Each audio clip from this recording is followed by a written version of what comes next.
Hey everyone, Sycra in here, and today I'm joined with my good friend Bob Meatbag. Hey, meatbags. It's Bob Meatbag.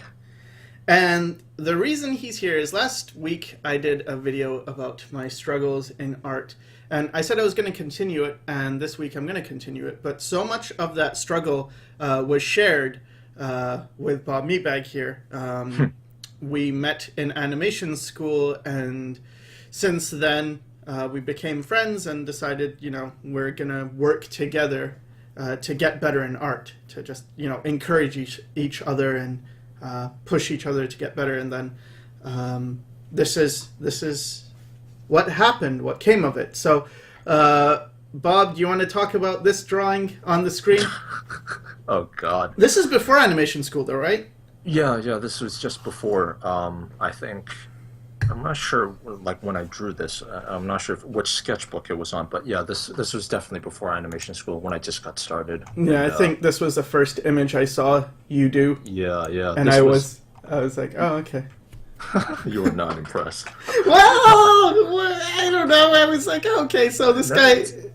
I wouldn't be impressed if I saw it either. Like it was during this time, I think, because when I was drawing my own stuff, which I realize now that people responded to more because I was being myself. But when I was drawing this, it was just sort of like, well, my own stuff isn't that great. I should be copying other things. And then I was looking at comics at the time, Yeah. and it's just like, oh, let me just draw Thor. And then So this was what, 2010?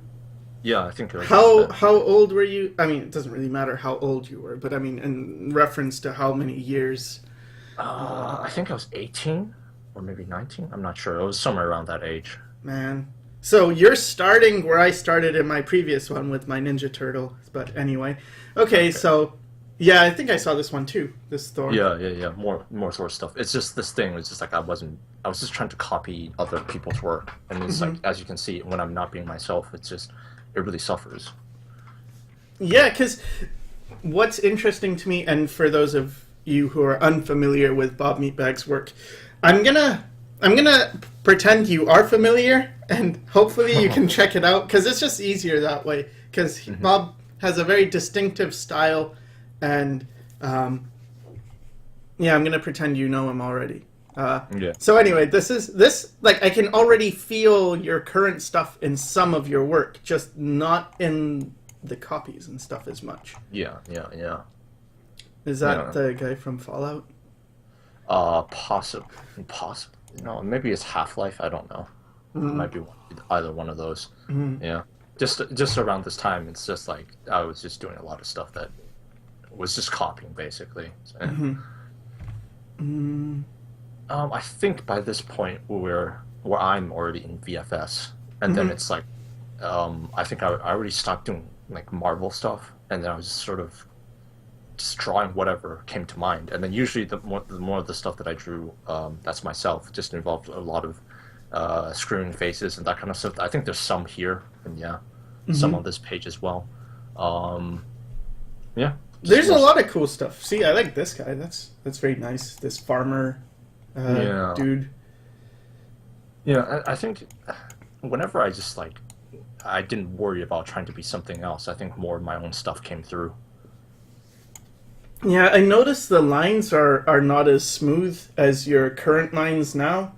Yeah, I think that was before I figured out how to just draw with my arm. I think it was at this point when it was just sort of like I was still like I wouldn't say my stuff is completely chicken scratchy, but it's still like it's not as nearly as confident as some of the stuff I'm doing now, or even drawing later in VFS.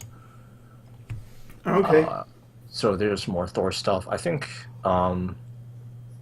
possibly at this point I was already introduced to life drawing, so I might explain why some of the stuff, the lines might be a bit more confident.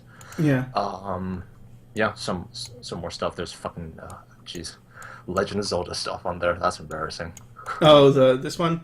Yeah. Yeah. There's this character that's. You said this is original, Yeah, that's original. but it looks. No offense to Marvel, but I like your character much more than this character. Thor. Yeah. I think you told me as much. It's Yeah. just like during BFS as well. It's just like, oh, I saw your Marvel stuff. It's like not that impressive, but it's just like your own stuff is actually pretty cool. I think I really took it to heart. So it's just like, I owe a lot of that to the comments that you gave me. Wow, good comments. It was a good call to listen. But yeah, Yeah. some more just random stuff here, and it's just like looking back on this stuff. It's just like, man, what was I thinking when I drew these? It's like I don't even know what some of these are anymore. It's so strange. Yeah. Well, this is kind of interesting. Like, I like this guy. What is he? A crazy mad scientist? Yeah, with some, I don't know. Like for that one, there's like some sort of tree growing out of his head. For the other one, I don't know. It's just like it's like for the one on the top left, it was just like, oh, that's the initial one, and for the other one that's to the lower right, it's like, oh, how can I push this? How can I make it more animation like? Yeah, I think those were the thoughts going through my head. Yeah.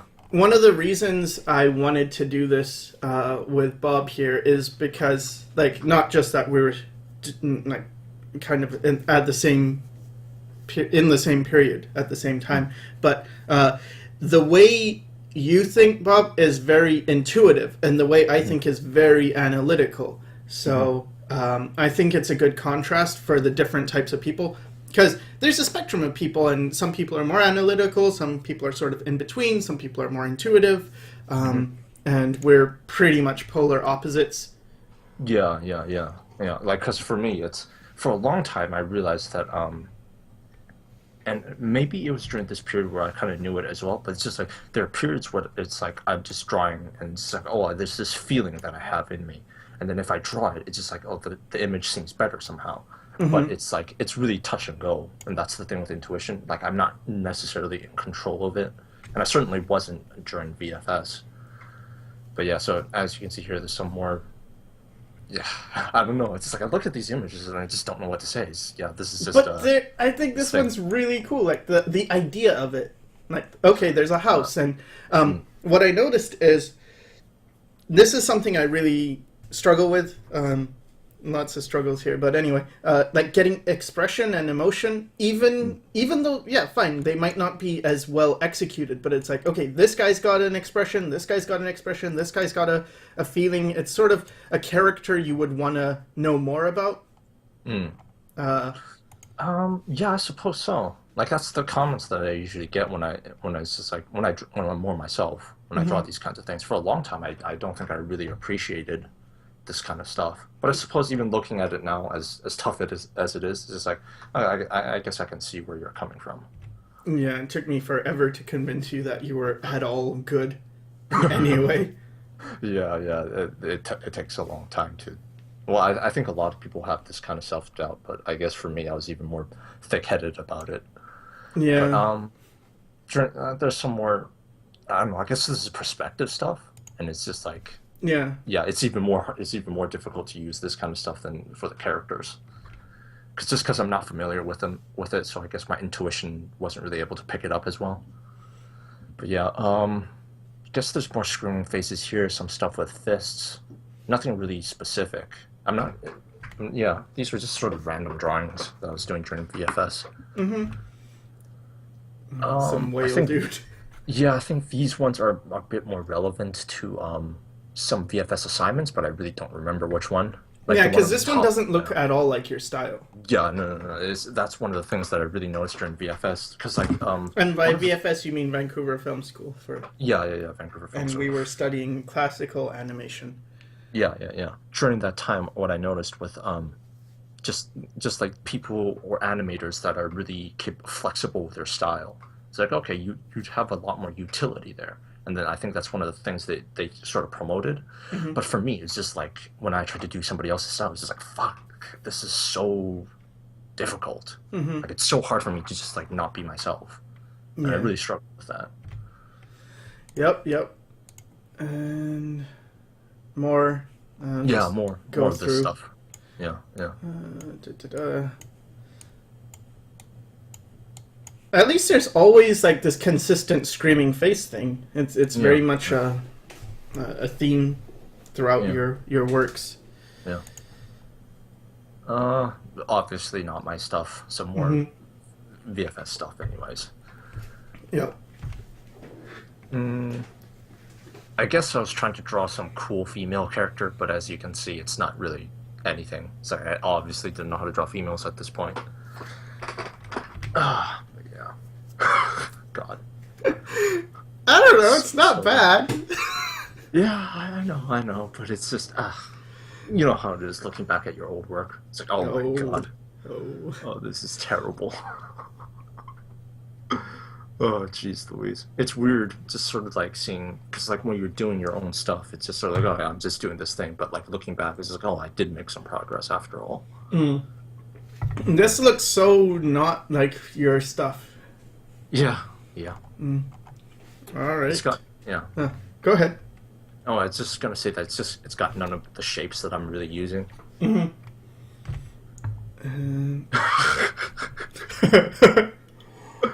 This one I actually don't mind because it's so bad. It's so bad that it's just like I don't even feel anything. But this one's really cool. Like when I saw this, I was like, "Holy, you've got something here." This has energy. It feels like, oh, you've got a gesture. You've got like this one's a bit. You know, it's garbage. so we had a little thing where you basically redrew this character, but the way you would draw him today. Yeah, and there's another character that I redrew on the left of him, and you know, it's like obviously I have more knowledge on how to do things now. And, yeah. Yeah, it's still interesting to see. Like, oh, okay. Like I like just like when I was trying to redraw it, it's just like, oh my God, how do I draw this thing? The design is so terrible. And then it's just like I'm trying to stick to the original image and the original design, but it's like no, the original design is too bad. It's so bad. I have to change it into something else, and I did. Yeah, I like this one. I feel like it feels like okay, sure, it's like a robot butler guy who's also or maybe a bodyguard. I don't know. Yeah. I almost thought of him as a bouncer of some kind. Mm-hmm. But yeah, so that's that character, and then more into VFS stuff. They're all pretty like consistently bad, I think. I don't know. I remember envying you so much. Just like even this, the thing is, oh sure, I could say, well, you know, oh the lines aren't that smooth or something. But it still felt cool, like it had an appeal to it. I think, yeah, that's the word I'm looking for. Your work was always appealing. Right. Well, I suppose one of the things is just like, for me, I just felt as though there's a certain taste that I had, and then it's like even though in terms of execution I wasn't very good, I had something in mind that I wanted to express with these images. So I guess that showed through, whether or not I was good at the time. And who's this supposed to be? Beethoven? Yeah. We were doing characters, possible characters for our assignments, and then this was just one of the characters that I came up with. I'm not sure how I arrived at Beethoven, but this is what happened. And then it's just like, oh, okay, let me draw Beethoven, and I think something of his brooding expression kind of fit with my style because it was easy. I remember when I drew this character, it's just like, oh, this character is easier to draw for some reason. Yeah. So more of the Beethoven character, I was trying to just basically test out how he would move and stuff like that. It's still kind of weird looking, and like it's still kind of rough for me at this point, but you know, just trying him out. Yeah, but like you're giving him a story, having him do stuff, and then these characters are really cool. These two.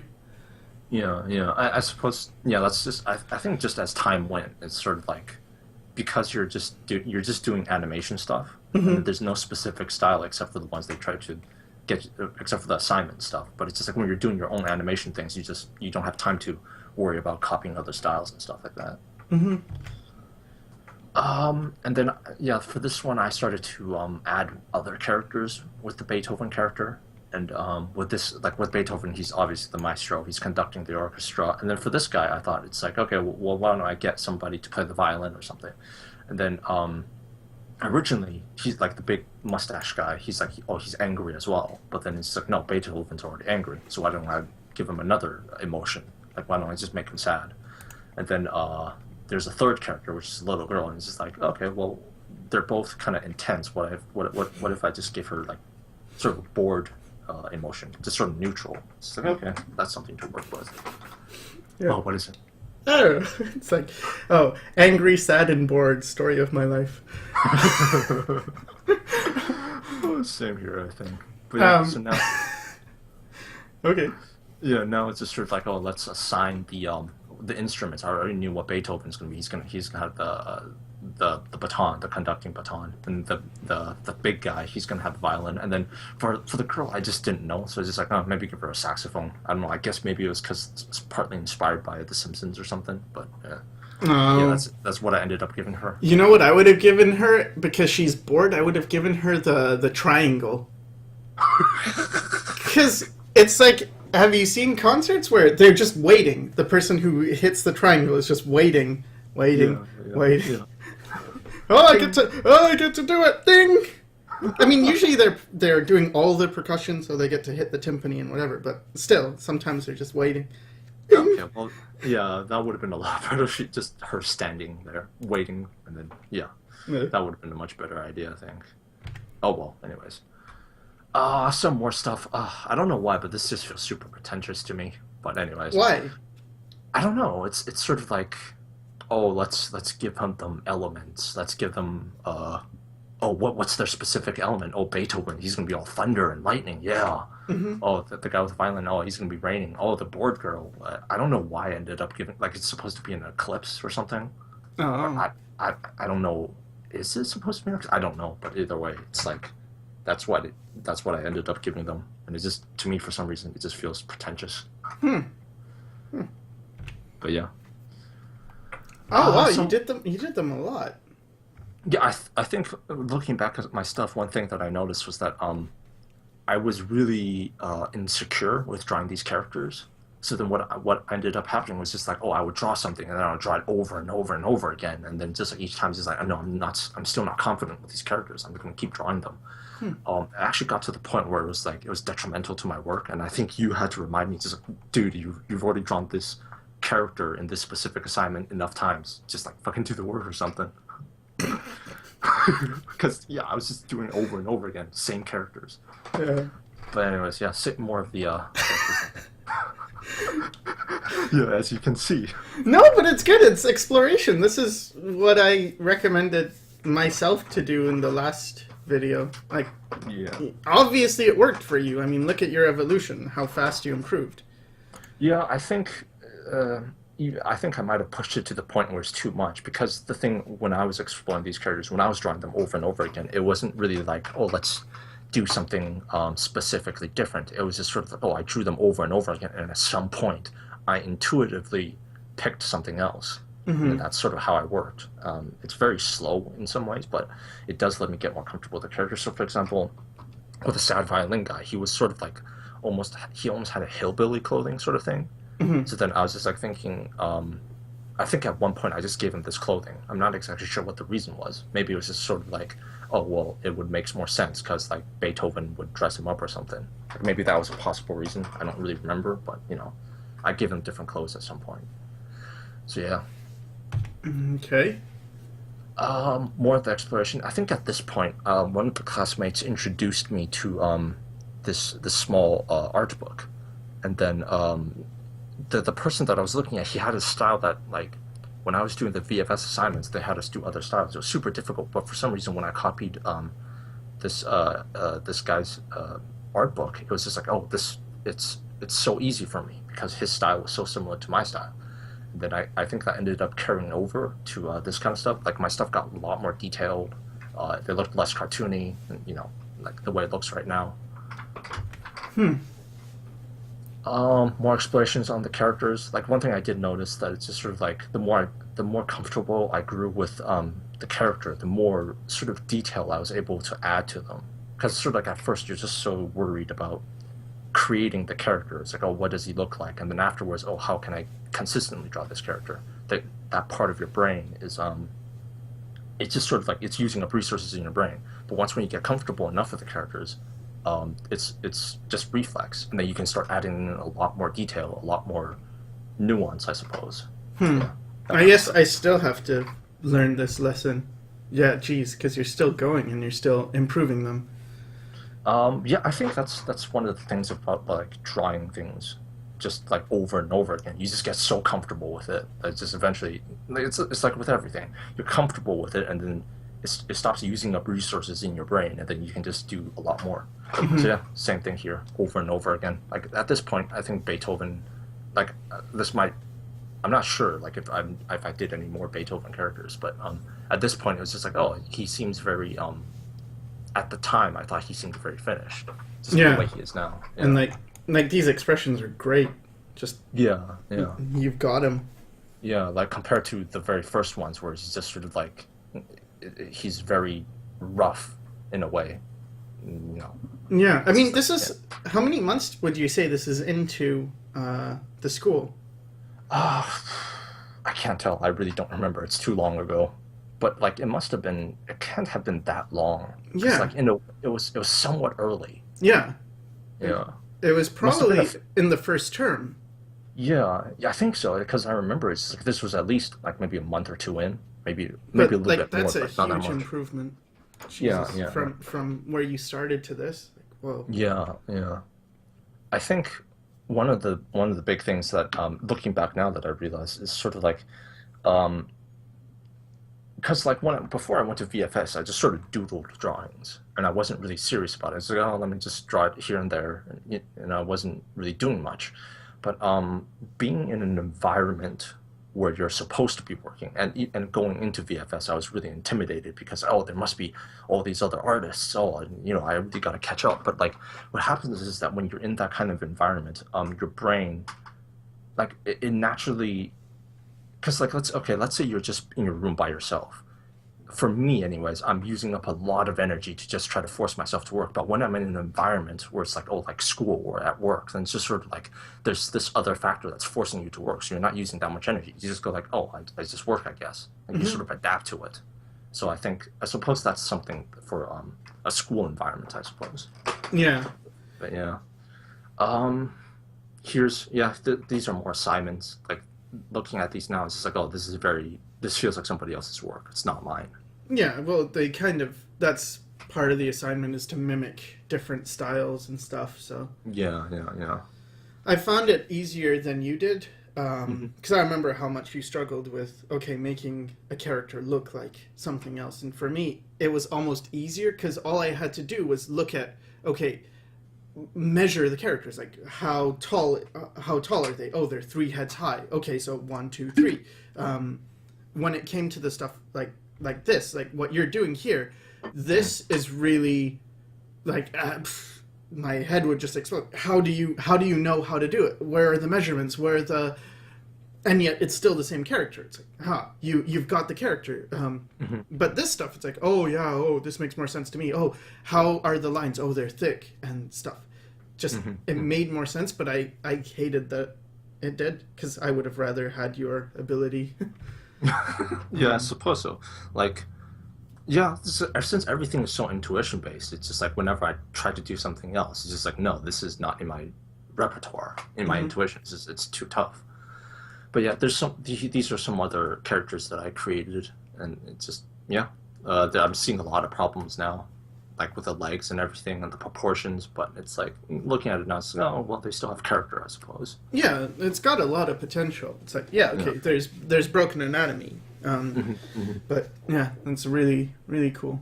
I Um, love this simplicity of this the tie. yeah. That's just amazing. Yeah, well, with animation, like it's like if you add in too much detail, that's going to be really hard to animate. One thing I can say for the earlier work is that because like I'm just so ignorant about the technicalities, like anatomy and perspective, like I made so many errors, but in a way at that time I think I was the most free because it's just like if I were to do things now, it's like okay, I gotta make sure the anatomy is right, the perspective is more correct and stuff like that. But here it's just sort of like I'm just drawing the characters, not Hmm. worrying about the technical stuff too much. Yeah. Okay, so this is already out of school now, right? Yeah, yeah, this is post VFS, and one thing that I really noticed after I was done VFS is just sort of like I had no idea what I was going to do. It's like, Yeah. okay, what do I do now? Do I try to do like at one point I was even like doing some caricature stuff, I think. Um, those were really bad. Just because it's like, okay, I guess I'll just do everything. Because like Yeah. yeah, Because we both weren't really into animation that much, but it's yeah. like, well, what do you Animation, do then? yeah. One, animation is really difficult, and two, it's just sort of like after just looking at the options after VFS, it's just like those aren't really desirable for me. Because it So wasn't it wasn't classical. It was more cutout animation. mhm. So like My Little Pony type stuff and It was yeah, it's Flash, Flash. and it's the thing with Flash is just like all the energy from because like with classical animation, it's there was a lot more expression that you could do, like because it's like oh, it's pencil to paper, and that's very you can get a lot from that. But like with Flash, it's just something. It's just it's gone, and it's very kind of soulless in a way. Yeah, But yeah, so here there's some more stuff. I think this one isn't too bad because like this is just I more of still myself. like this. I still think it's really good. Yeah, And like in a way it feels, in a way it almost feels a lot more like me yeah, than I am now. Because I think what I realized is just sort of like when you learn more of the technical stuff, when you learn more of the rules from reality, you do end up losing a bit of yourself. It's like because that's why I said like with those two silhouette characters, the male and the female that are like that had that you said you really like the simplicity of like when I said oh I was the most free in that way is because like I didn't pay the price of learning the technical stuff of reality, yeah. you know, so like that's something to keep in mind I think. But yeah, so like even looking at this, it's just like I think this was one of the better works, but I was still really confused as to what I was supposed to do next. But yeah, this was one of the good ones. I had that feeling last week when I was doing the other video. It was Mm.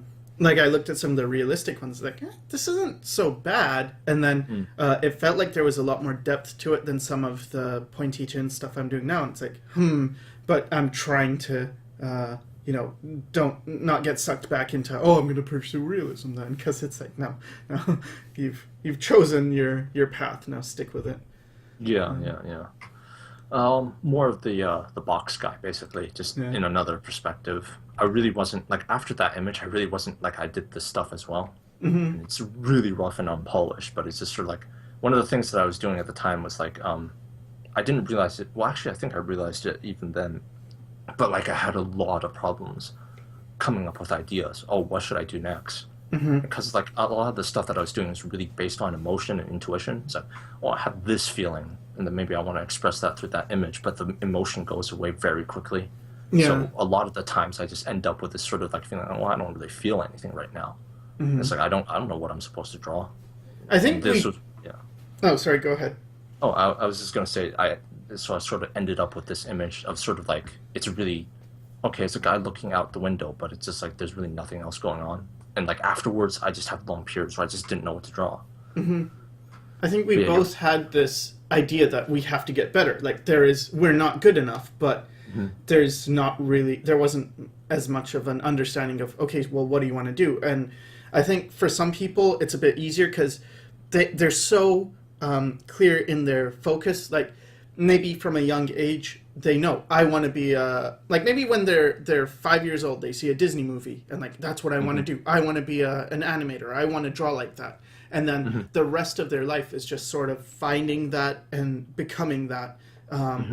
But I know for myself it was never like that. Like I knew I wanted to be good, but I didn't know much more beyond that. I didn't know like, well, what do you want to do? Do you want to be a character designer? I don't know. Sure, I guess if I can do it, I guess if yeah, I can do a yeah. good job, I don't know. Yeah, for me, I think it was very similar as well. Like when I was young, like I've always been drawing. But the thing is, it's just like I never really thought of myself, oh, I'm going to be a professional artist. There was even a point where I was just like, I kind of gave up. Like in my high school years, where it's just like, oh, well, I'm not going to be anything professional. There's people that are way better out there. And even during VFS, I don't think I was really being honest with myself. Because it's like, oh, you're going to be an animator. Oh, you're going to do this. It's just, no, I just sort of stumbled into it. And later on, when I was thinking, oh, I could be a director or a concept artist or something like that, it was all very much based on ego, and it wasn't really being honest. It was just like art was just sort of the thing that I was good at, so I just happened to be doing it.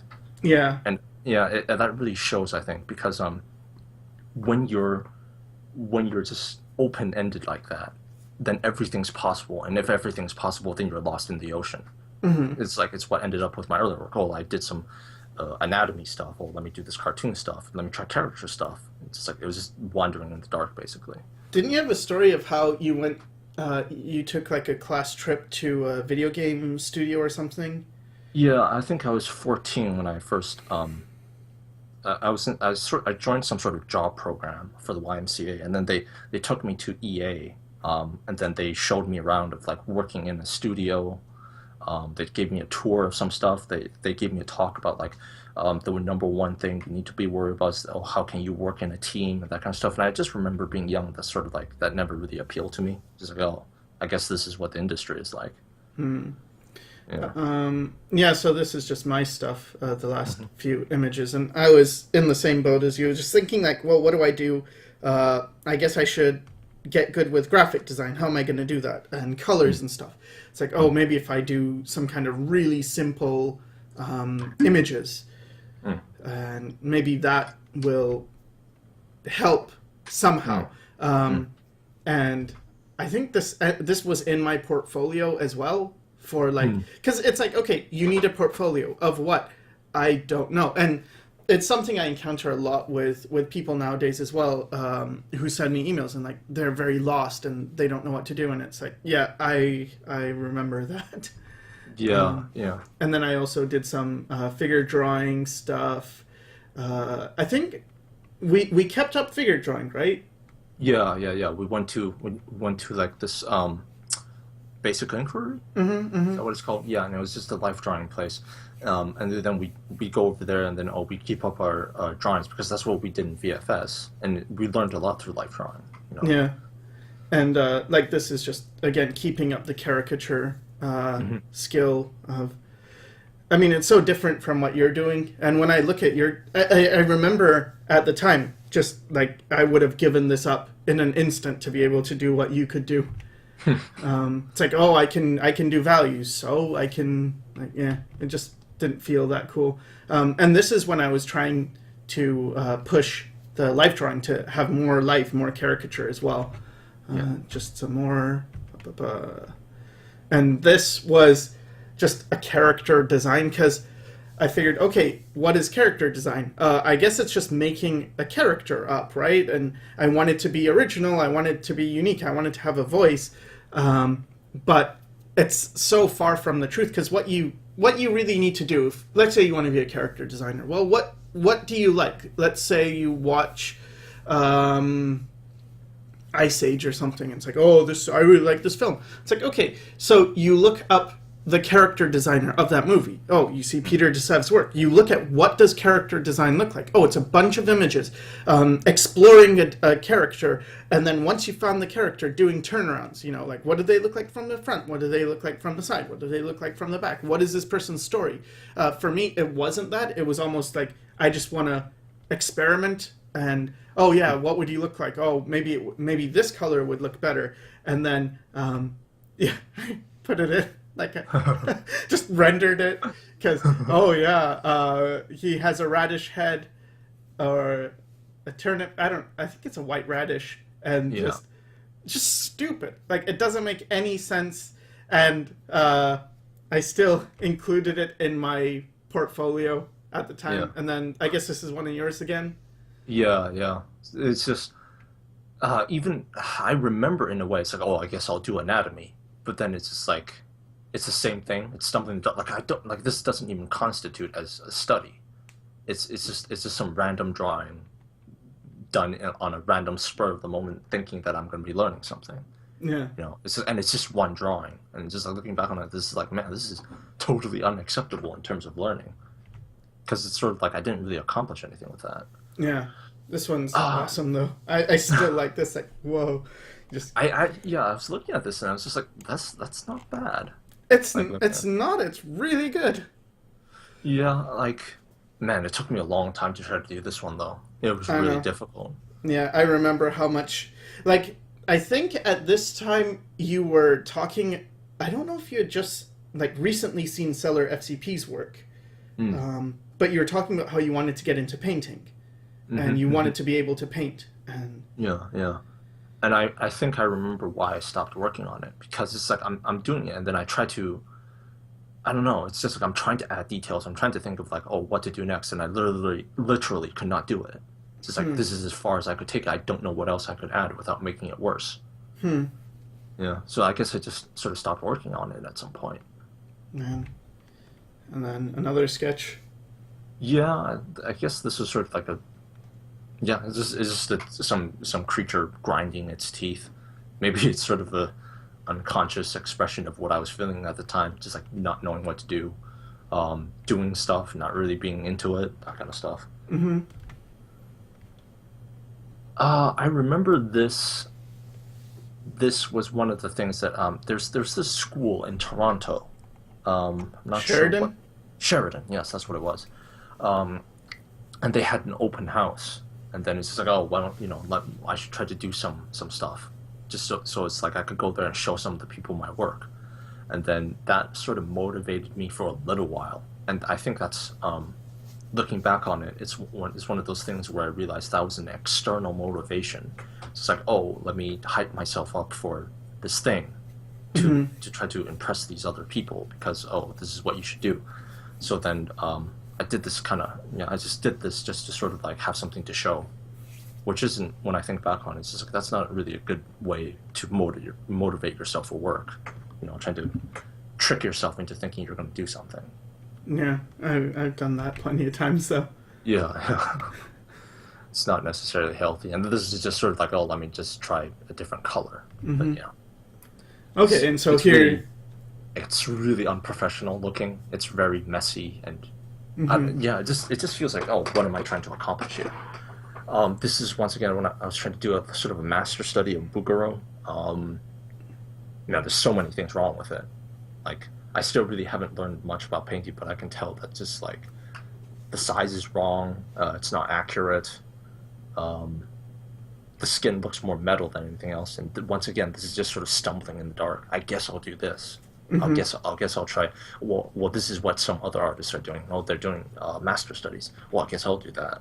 But it's just like, in the end, it's not really accomplishing anything. And it's only one painting. Same thing with this.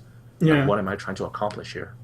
Like if you do these, you're kind of supposed to take it to the completion, but it's a lot of like I just remember being very confused when you were Yeah, doing these. Like, wait, yeah. what are you?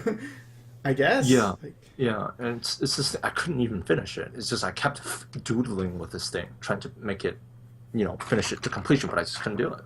hmm, Like I didn't know how, and it's just like looking back on it now, it's like I really didn't learn anything. You know, this was I think this is when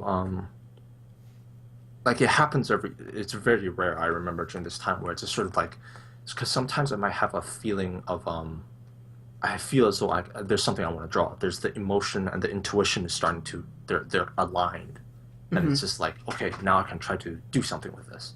And this is one of those times I made this composition because I had like this image in my head and I wanted to do it, and this was sort of like the thumbnail, and this was more exploration. mm. So Yeah. this one was digital, I guess, and this or were they both traditional, and then you scan them in, and then Go back or to the previous one. Let me take a look at that. oh no, this looks Uh, digital. I think no. I see some lines. Some Oh lines yeah, are yeah, traditional. Yeah, yeah, yeah. I yeah, see that. I see that. Yeah. So yeah. then this is another version. I did some thumbnails and I did this one, Hmm, and my abilities allowed me to take it up to this point. hmm, But I remember further down the line, it's just sort of like it's this thing where even if my intuition and my emotions are lining up, like oh that part can go through, but my capabilities might not be up to par. So then it might just go dead in the water. But here I was trying to do some more stuff, some more compositions. This is another one where it's just sort of like I just got this image in my head and I had this feeling that I was wanting to express, and then I think this is one of the images. Man, it's so good when you're not trying to be someone else. Yeah. Um, Man. I think I remember seeing a certain image, and then it's sort of like because I noticed this, like, so even during VFS, when I take a look at some people's works, in a way I can almost steal their energy. And then I think this was one of those times. Because it's just like, at times my work would just look pretty good, and then other times it's just like, no, this is not working at all. And I think this is one of those times. No, well, I guess this is the earlier sketch. Yeah, I guess it's a little out of order, but it's just, yeah, but it's like, So those are the alternatives. you had different guys? Like, you're considering having a bunch of guys here? Yeah, I was really confused. I was remember asking you, it's like, oh, what do you think? Because one, if she just, here's this thing where I found out, it's just like, just playing with the image. Oh, if you add more elements, then it adds to this feel. If you take away elements, what does it feel like? So for example, here, she's sort of like, if she's just by herself, it almost gives off the feeling of being abandoned. But if you have the crowd in there, then it's sort of like she's alone, even though there's other people. It's similar feelings, but it's different at the same time. So yeah, that's something. There's one of the few times where I think all three categories fell into place: intuition, emotion, and capability. But in the end, I still wasn't able to finish it. It's still stuck in the black and white thing. No, black and white stage. That's a pity. Yeah. Same thing again. I had an image in my head. I drew a thumbnail sketch of it, and then I sort of brought it into the digital stuff. But I wasn't really able to, like, I don't, at the end of it, I don't really know what this was. Sort of like, is he on some sort of clock, like a giant clock or something? And then I just wasn't able to finish it. And this is different view, something. You like rotated the thing.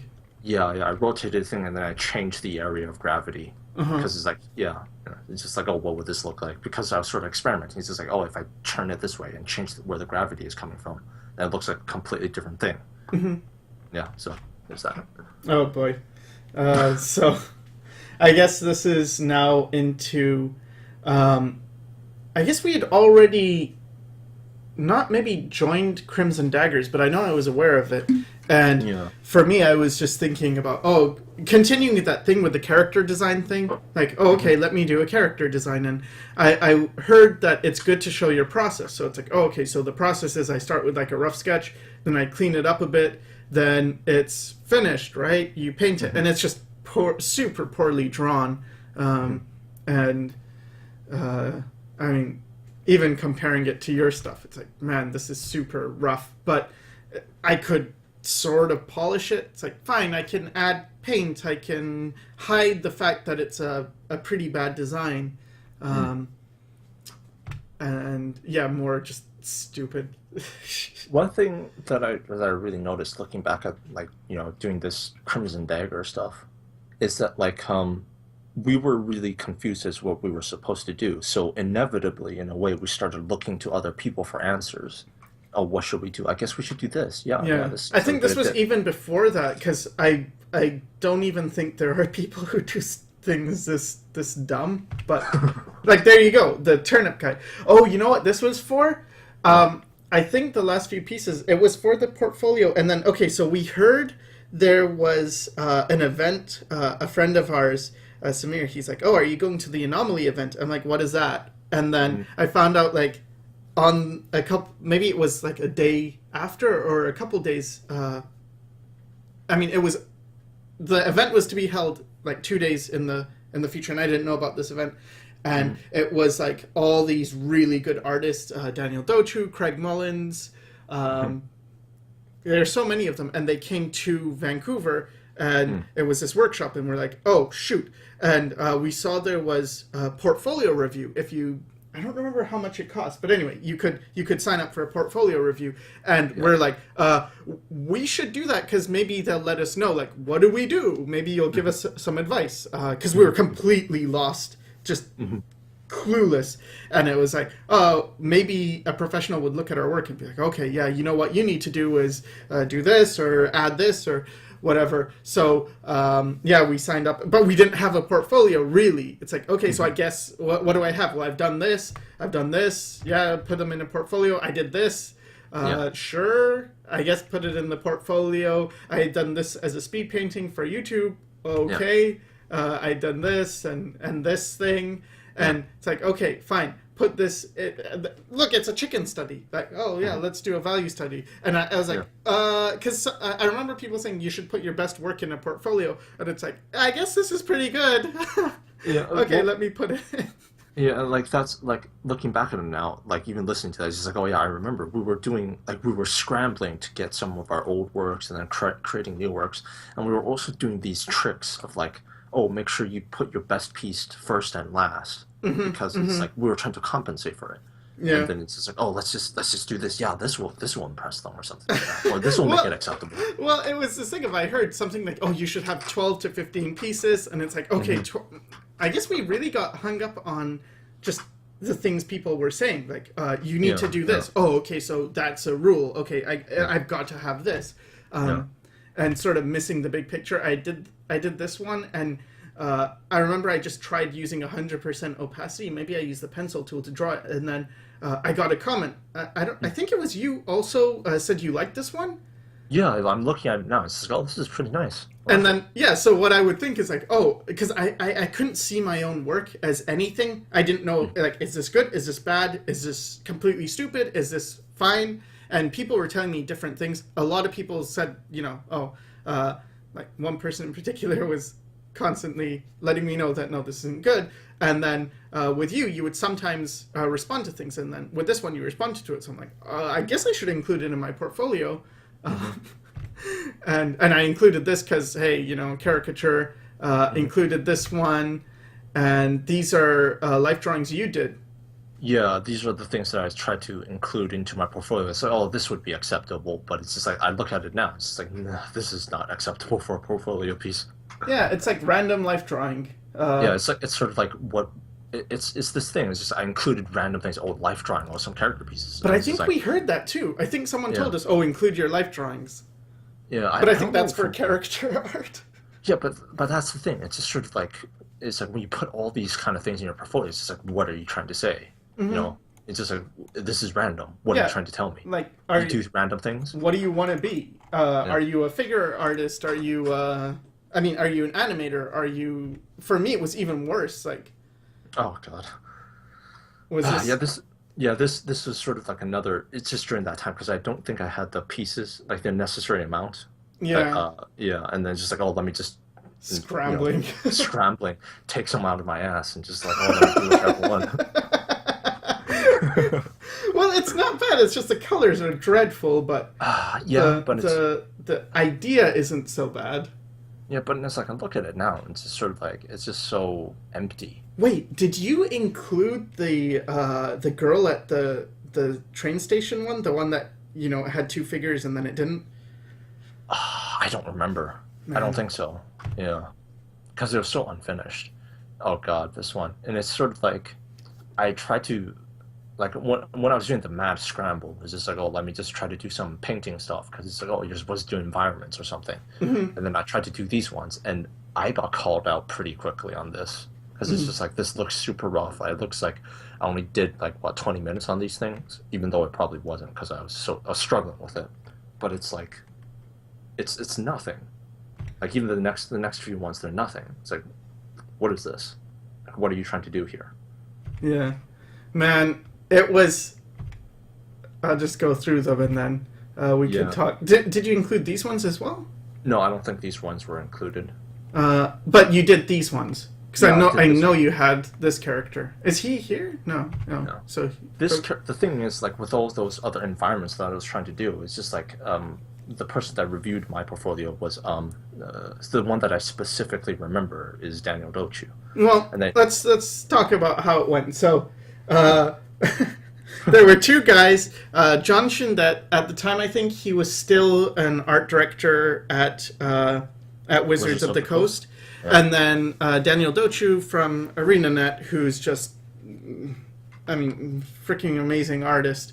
And so we got our portfolios ready, and yeah, we what got our happened ass handed next? to us. Yeah, it was brutal. Yeah, yeah. It's he basically. I think I went first, and then you did. But like for me, he's like he Daniel quickly- Dochu, you mean? Yeah, Daniel Dochu. He like I went to him first, and then Uh-huh. he just sort of flipped through my images, not really commenting. He just sort of like looked at it, look at it, look at it, look at it, and then he just sort of. I don't remember, but I just remember him being like just got this feeling. It's like, oh, you're not impressed at all, and then he very quickly just called me out on those environments that I did. He's just like, what are you trying to do here? Like this is like this is nothing. It's just, oh, I'm trying to prepare for anomaly, and he's just like, fuck anomaly. Like you're not showing anything. This is not how. I don't know. It's just I guess the thing that I remember the most is just like him telling me this is not a portfolio. You got to do some soul searching. You got to figure this stuff out because what you're doing here is not what's going to be accepted into the industry. Like, oh, you say you want to be a concept artist. Nothing here tells me that it's like you're going to be a concept artist. You got what? Random environment images. You got life drawing, some character design. That doesn't Yeah. say anything. The only thing that he responded to were I remember the box office worker. Like that one Mm-hmm. he responded to, and the one that he liked was Jacques, Mm-hmm. the character that yeah. Let's go No, back to this Jacques. one. Yeah. Yeah, yeah. He said, "Oh, this is really nice," but then he said, "Even this is sort of like, well, this doesn't really relate to concept art in any way." And it's Yeah. just this thing of like, It's like we didn't know anything. We Mm-hmm. just said, "Oh, we're just going to do this thing," and then we'll just show it. Oh, yeah, yeah, yeah, yeah, that would be a thing. But no, we were not prepared. We did not know what the reality was. Like You know? the thing with Daniel Dochu is he was really like when I say this stuff, it might sound harsh, but he seemed to really really care. The expression he had when he was telling me stuff is very concerned, almost like a kind person just looking at your stuff. And then he looked at like this, the caricature, and he told me like this is really good. And then he looked at this stuff and he's like, this is shit. You're this is ugly. This is terrible. There's no idea here. This is just garbage. And I said, so how do I improve on my ideas? And then he just paused and then he's like, you don't. I'm like, but surely there's a way to train ideas. And he's like, no, I'm sorry, it doesn't work that way. You're pretty much. He's like, He just told me you're in the wrong business. And I said, and he's like, if you want to do the caricature thing, you're fine. But there's no jobs for that I know of. And I said, do you? Okay. And I was just super lost. And when I showed my work, because at first I had Daniel Dochu, and then I had John Shindet after. And John Shindet, I think he heard how it was going. The thing was, I was there. I was pacing back and forth, listening him to Daniel Dochu talking to you. And it's just like, oh shit, this is brutal. And then the what's his name, Jim? John. John. He was just pacing back and forth, and he was just like, he wanted to butt into the conversation. He wanted to say, like, because he was actually really worried. I must have looked pretty You shaken. looked pretty. I think we both were. Because, like, the thing was, sure, okay, you're going to give me a critique and then you're going to tell me what I need to fix, right? But then when he said things like, you're in the wrong industry, I was like, what do I do with this? Like, Yeah, I think you're basically telling me there's no jobs for me. What I'm good at, no one's hiring. And what I am trying to do is utter garbage. And I can't even get better at it. Like, I can't train to be better. like for you, I think it was more because like for me, what he basically did was saying, you're not really interested. You need to soul search to figure out what you need to do. And they said, oh well, you have two or things. You have some potential with the two pieces that he liked. But for you, it was like that was brutal. Yeah. But then, like, the one thing he said is like, you can paint, you have the hand skills. And then with John Shindet as well, he's like, oh, you've got hand skills, like you can paint. But with John Shindet, he was a bit more kind about things. Like, I'm not saying Daniel Dochu was mean, because yes, he said my work is shit, but he said it in a really concerned way. Like, it looked on his face, the expression was like, I really wish I could tell you something better. But this isn't good. And at least he's honest. Like, man, he was really honest. He wasn't filling my head with nonsense garbage. I think that's the thing that I noticed, like just remembering the difference between Daniel Dochu and the Wizards of the Coast guy, John Shindet, right? Yeah, he with John Shindet, like when I talked to him, he basically told me because I went up to him and I was very insecure, and Mm-hmm. then he said, "Oh, you should try to be more confident." And basically, he told me ways, like tricks in a way, Mm-hmm. to be better in the industry. Mm-hmm. And then I think with Daniel Dochu, he just sort of I don't know. I guess he just saw behind all that. Yeah. It's like he just got to the point. It's just like, I could help you with this. I could give you tips, but what you really need to work on is yourself, your fundamentals. Like, what do you want? Do some soul searching. Yeah. Yeah, I think that's and Um, with John. When he was pacing back and forth, I think he was just like he wanted to tell you like some tricks to like Well, what he have a told better me is performance. like, what you need to do is you need to stop doing all this random stuff and Hmm. get yourself an elf, a wizard, like basic Magic the Gathering quality. Or stuff that would work in that thing, like fantasy stuff. Hmm. Hmm. A dragon. You got to have your dragons. You got to have your this that. And he gave a long list of like all the things we needed to hit. And so we like I guess the same way we did our portfolio, like, oh yeah, you need 15 pieces. Okay, let's get 15 pieces. Yeah, We yeah. just did like we came home and then just wrote it down. Like, okay, these are the things we need to do, Hmm. and I still like your characters though. Yeah, And then yeah, this is still stuff that you had in the portfolio. It's just yeah, process. Da, da, yeah, da. yeah. Yeah, this is from. I remember this was also an Yeah, yeah, yeah. I think this was also included in the anomaly. yeah. But So basically, like, what we ended up doing was just the same old thing, I guess. It's just like Daniel Dochu just sort of told us straight up, like, we are not prepared, we're not ready, that kind of stuff. But we were still lost at sea, basically. If anything else, we became almost even more desperate.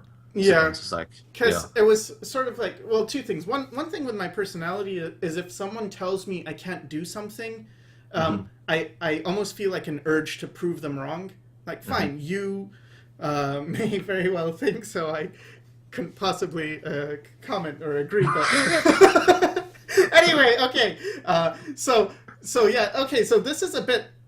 I guess we're doing Crimson Daggers at the same time as this thing happened. Like it was sort of Yeah. we're doing this, and then the anomaly thing came up, and then we went back to it. But in Crimson Daggers, what they had was this thing, and Crimson Daggers is this group that Dave Raposa and Daniel Warren formed, where they would just everyone would try and study and get better and become a professional. And Hmm. one of the things they had was this thing called blood sports, and they would come up with like practical things to have in a portfolio. And what Hmm. they wanted to see is uh, you putting in a lot of work and doing studies and then creating a piece and seeing it to completion. So what we did was this the topic was Legend of Lizards, Hmm. and so I did this. I did a bunch of studies, and I thought of the idea for a lizard. It's like an action figure, like you have to design a toy, and my toy was called Queen Elizabeth. Hmm. It's not that funny. And yeah, I tried to caricature some lizards too, and then it's like, okay, so I'll have this queen, and what pose should I have? Oh, let's do silhouettes, and did some silhouettes, and then thought of the arrangement on the thing, and this was my first design, and it's like, nah, it's not quite working. It doesn't really look like a toy. Then I thought of this, and like, okay, so the toy would be on the right, and like this is the packaging. To clarify, it's a packaging for a fictional toy for the box. And then I thought this idea, and like, oh, she's like holding the figure in her open hands, and then that was the end thing. And I think I came in second or something because they I think also you rate came it. in third. Yeah, and they also rate like, oh, who got whatever, like who did a good job. But they made it so you had to do a bunch of studies. Like it doesn't matter if you're very good. What matters is that you put in a lot of work. So Yeah. we really also got kind of into that world as well, like very heavily actually. Yeah, We're yeah. really influenced by, oh, there's this group of people who are working really hard, and what we didn't have was a direction, and what they seemed to all have was a very strong direction of where they wanted to go. Everybody seemed like they knew, oh, we want to be illustrators, we want to be in the industry, and it's like, well, sure, that looks cool, that looks fine. What do we do? Yeah, I think one of the things is just that when you see people that have these success stories in a way, because like with Raposa, he kind of succeeded basically. Well, he got did. into the He did. yeah. He succeeded. He got into the industry. He was popular. He was on demand, and he knew things. And then what happens is that when you're just completely lost, you'll take anything. But if you see somebody who has an almost similar story to you, because that's what Raposa was, he's sort of like, he just started off doing things. He didn't really know what he was going to do. He was just going to do it. And then it's like not only was he kind of relevant to what we were feeling at the time, but also he became successful and he got other followers. And then all of that builds into this hype, and they just sort of like, I guess I'll do that because he seems to be successful. You become very vulnerable to that. Yeah.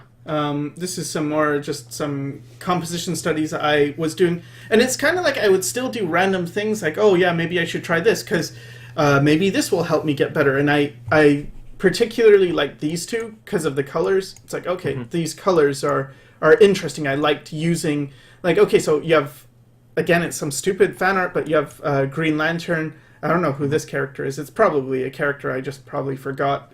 And Batman, but you had the green and then this pink, and it just contrasted so much. It doesn't make any sense really, but I liked that.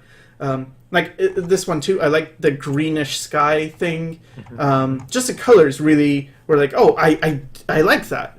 Even with this orc guy, I put in this pink, and it's like I like to see really strange colors that don't quite belong but seem very interesting. But then I didn't do anything with it. Like, that's the thing that I didn't understand at this point. It's like, fine, if you really like this, do you really want to do environments first, or do you want to do characters and then do a lot of it? Like, this should be your thing. This was for, we had this thing called Royal Fellas, which was a weekly... Oh, and I was streaming. At this time, I was streaming every single day on live stream. I would wake up, and a few of us were doing this, because Dave started this, where every day he had the schedule. He would get on, and then he would do studies and stream them. And so a lot of people started following, and there were a few of us who woke up consecutively. Marius, Bota, John Silva, I think Sycra was doing stuff, and so on the weekends we all got together and did this thing of, we just took, I don't know if we took prompts or what it was, but we ended up just doing all sorts of things. And this is your entry into one of the Bloodsport challenges, right? Yeah. This was like a Miyazaki poster. You had to do. There was a multiple one. Like there was the ones that like you did. It was it was for an action figure and stuff like that. This was for a movie poster. Yeah, this was a different. I don't know if it was every week or every. No, I think it was every month. It was a different challenge, and yeah. And this is just one of the things that I did, and that just seemed to be the sort of thing. Oh, you just do the challenges. Oh, this is what you do to get good. Because that's what they made it out to be. It's just like, oh, we're doing this so people can get good, so they can get help and that kind of stuff. Yeah. God, this image is terrible. It just keeps on getting worse. Yeah, and these are the studies you posted? Yeah. I don't know. I think at one point, like the one on the top right, that's actually a better image, I think. But because I kind of got into my head, oh, I should be accurate or something. And this is something that I noticed. It's just like I might choose the worst a worse decision just because I thought it was supposed to be the image was supposed to be a certain way. So I thought, oh, well, I should make a poster that's accurate to the movie. The movie never had a night scene like the one on the top right, but it's sort of like, but the image that I ended up going with is actually a lot worse. Yeah. And like, you compare this to what you were doing before, like that cityscape that was really cool that you couldn't quite finish, or the person at the subway, or Jacques, or any of the things that you actually cared about, and they were a really high level, in my opinion anyway, at least appealing. They're really, really appealing. And then you look at this and it's like, man, where did it go? Yeah, oh God. There's no gesture even. Like, the things you're good at aren't even shown. Yeah, it's very... like this image just feels super pretentious for some reason, like to me, because I think maybe I was just trying to be more artistic. It's like, oh, they're looking into the camera, oh, they're just standing there, oh, they're waiting for the train.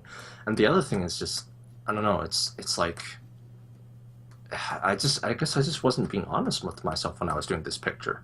Yeah. It's because it's like, oh, this is for blood sports, oh, this is for this poster, oh, I gotta be professional. Yeah. And it's just like, it's not something that I would do. Yeah. It's really. We really tricked ourselves because we were just so desperate for a direction, and it's just like, Yeah. oh, this worked for these people, it must work for us. Yeah. Because I think the reality is, when I looked at the stuff, like, Dave was into Magic cards, and that was his job. And, like, guys like Brad Rigney, they were into Magic cards. But for myself, like, I never grew up with Magic cards. I never played them. But it seemed like, oh, this is where the jobs are, like trading cards. And trading card game things were really big. They still, I don't know if they still are, but they got even bigger once the mobile phone company started, like card games on mobile phones. So it's like, okay, there's a big market here, as opposed to, what Daniel Dochu said about my caricature, like, there is no industry here. Like, what are you going to do? And so this, I was also doing the Miyazaki film. Bob picked Spirited Away. I picked Porco Rosso. So here's some thumbnails. I mean, this one's not bad. I kind of like it. Yeah, the graphics, it's dance graphic design. It's not terrible. And then here's some studies. Did a study of a cosplayer in a Porco Rosso suit. And then this is the final. And But here you can sort of see that we were being really influenced by Raposa. Like, going back to the previous image, there's the one that's really graphic looking, and it's just like, it's like if you went with that, it's like that's completely fine. But because with Dave and Dan, they were very much about like the rendering in a way. Like with Dave especially, like his work looks really rendered, and then sort of like we kind of got lost in that in a way. Like, even with this. Yeah, and like even putting my website as like, oh yeah, you're supposed to do this, and and like, okay, I don't know. I guess it's not, because I don't really like it. But then when I zoom in, it's like, oh well, that's pretty nice. The way you rendered that is pretty good. But really, I don't. I guess it's very hard to convey exactly how panicking we were, like panicky we were so nervous. We were like, yeah, what do we do? I don't know. This is another one of the Royal Fellas where we met every weekend, and we did a thing together, and this was done in MS Paint, because that was the challenge of the thing, like, oh, do a painting in MS Paint. Yeah, you know what, like, I sort of didn't really realize until we were looking at the stuff, but it's just like in VFS they would tell you all sorts of tricks about, like, oh, creating your portfolio, making sure creating a resume of all things to get into a studio. And then we've talked about before, where it's just sort of like people would go into VFS thinking they would become a really good animator like Glenn King, or a concept artist, or a director or something, and they came out just being really desperate. And in a way, we were kind of like as that way as well, except we were doing it with the magic cards and then the illustrations and the blood sports. We were doing the same thing. Yeah, I guess it's because like we could. It was easier to say like, oh, but I'm not interested in being an animator. But then when you look at like, I don't know how to. It feels really lame to admit it, but I guess I'm just admitting the truth that I was super intimidated, but also influenced for a short time by this whole crowd. Like in conceptart.org, you had people who were like. Sort of more famous. You had like Wes Burt and Hannes Augenfleger. You had Dave Raposa, obviously, Cryptcrawler, Brad Rigney, and they were coming out and they were sort of doing similar genres of things. Marko Djurjevic, and it's like, okay, you just look at it and it's like, oh, that's cool. Like I look at it and I think it's cool. But what I was into was more like anime stuff. But anime stuff was sort of looked down on, like, oh, that's the stuff you grow out of. It's like, oh yeah, oh you do anime drawings when you're 13, and then you decide you want to be a professional artist, and you grow the fuck up and you start doing serious work. You learn realism, and oh, this is actually good rendering and good execution and stuff, and like this again, another Royal Fellas thing, just completely lost. That's the only way I can describe it, is just super lost. Yeah. And it became this thing where it's just sort of like we were really forcing ourselves to believe in this, because it's like one thing is that the people that we were looking at was like they were more skilled than us. Yeah. But so then we fooled ourselves, even though it's just, I remember working on these things and I was just sort of like, I was just feeling miserable. Man, like this is what I'm supposed to be doing. Oh, we should get good. Yeah. And I remember us talking, just sort of like, oh, Dan and Dave went through this gauntlet of just hardcore work. That's what we should be doing, even if we don't like it, because they probably didn't like it at the time. But it's just like, no, we were just fooling ourselves. We were really miserable doing this kind of stuff. Yeah, and it's because of that, we weren't doing as nearly as much as we should. It's that no pain, no gain thing, because it's like, work is supposed to be hard, because we felt it was hard. We felt like we're resisting this, like this doesn't feel good. But they all talk about, well, it's not supposed to feel good. This is when you get better. This is when you develop. But actually, it's not supposed to feel that bad either. It's not so like, I want to just go ahead. Gouge my eyeballs out. It's not supposed to be this brutal. It's actually supposed to be like, yes, it's work, but you still should feel good. It should be like, I have this dream. I'm going towards something, not I want to be an artist. This is the only thing that's going to pay. I have no alternative, because I put all my eggs in one basket. Like and they say this is a good thing, like, don't have any plan B. And I had no plan B. So it's like, I am an artist or I'm homeless. So if like the urgency was there, like, get good, do what people are doing. Yeah. Yeah, it's just that feeling. It's like, looking back on it, it's just another extreme. And with extremes, okay, you might get something. You might even get an extreme benefit. But with us, we didn't get that. We just got worse. But one thing that we did get was just this huge cost in energy. It's like, man, the cost was huge. We were just feeling miserable at this time. And I think it's just a balancing act, It's like, if it's too hard, then you're hurting yourself. You're not really achieving anything except towards your own destruction in a way. And and I think this is really important, we were creating a bad relationship with art. It's sort of like we were doing this thing, and just what it's really happening is it's reinforcing this negative feeling to our subconsciousness. Oh, you know that thing you should be doing, that thing that's going to be your career. Yeah, you're going to feel really bad when you do it. You're just going to feel absolutely miserable, and it's just like, that's not a good thing. And I think that's something to be considered as well. It's like, what is your relationship with art? Are you being honest with yourself with it? Are you enjoying it? Are you hating it? Like, are you going in a wrong direction? Just like, that's something I don't think that's really talked about very often. And I think it was also like, because everyone else seems to like it, it was almost like, but okay, so this must be good. Everyone likes this, It's like if you went to a restaurant, everyone's saying, the food is great, and you try it, and the food to you tastes really bad.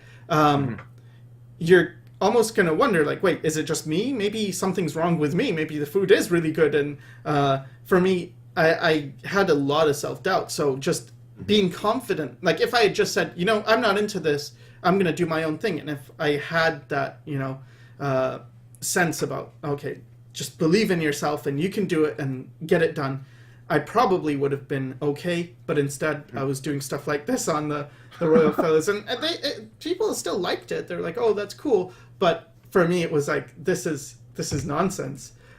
Here's another Bloodsport challenge. In this one, we were supposed to imagine a creature that lives in an environment, and then a hunter that hunts this creature and makes armor based on the creature they hunt. So, this was based on Monster Hunter. And so I picked this guy, and he hunts this creature, and he goes into like the sulfur area, and they want to mine they're sulfur miners. I think I found that would be interesting. And he puts the sulfur in a backpack in these baskets, and he wears it on his back, and then when he's carrying it, he carries it on his spear, and they encounter these creatures, and they hunt them. Another Royal Fellas thing, and Yeah, and then it turns into armor, and it's like, oh, this is him wearing the armor, and it's super ugly. But again, if you remember how I was talking in my previous video about how I wasn't good at imagination stuff. I was okay at drawing realistically, but when it's like combining imagination and realism, I really struggled. It's like, okay, you have to take these things that are imaginary, but paint them as if they're realistic. How do you do that? And I didn't have enough fundamentals. I didn't even fully understand what those were. I thought like, oh, well, fundamentals are, drawing, and I could recite them. I could tell you, oh, it's proportion, it's placement, it's this and that, but it's not the same as understanding what is that missing thing. Like, why is it so hard for me to do this and so easy for someone else who might not even be capable of rendering so well? And what I didn't understand was really the intuition part of it, because I didn't use any intuition. I was using pretty much all analysis, and that's not good for art.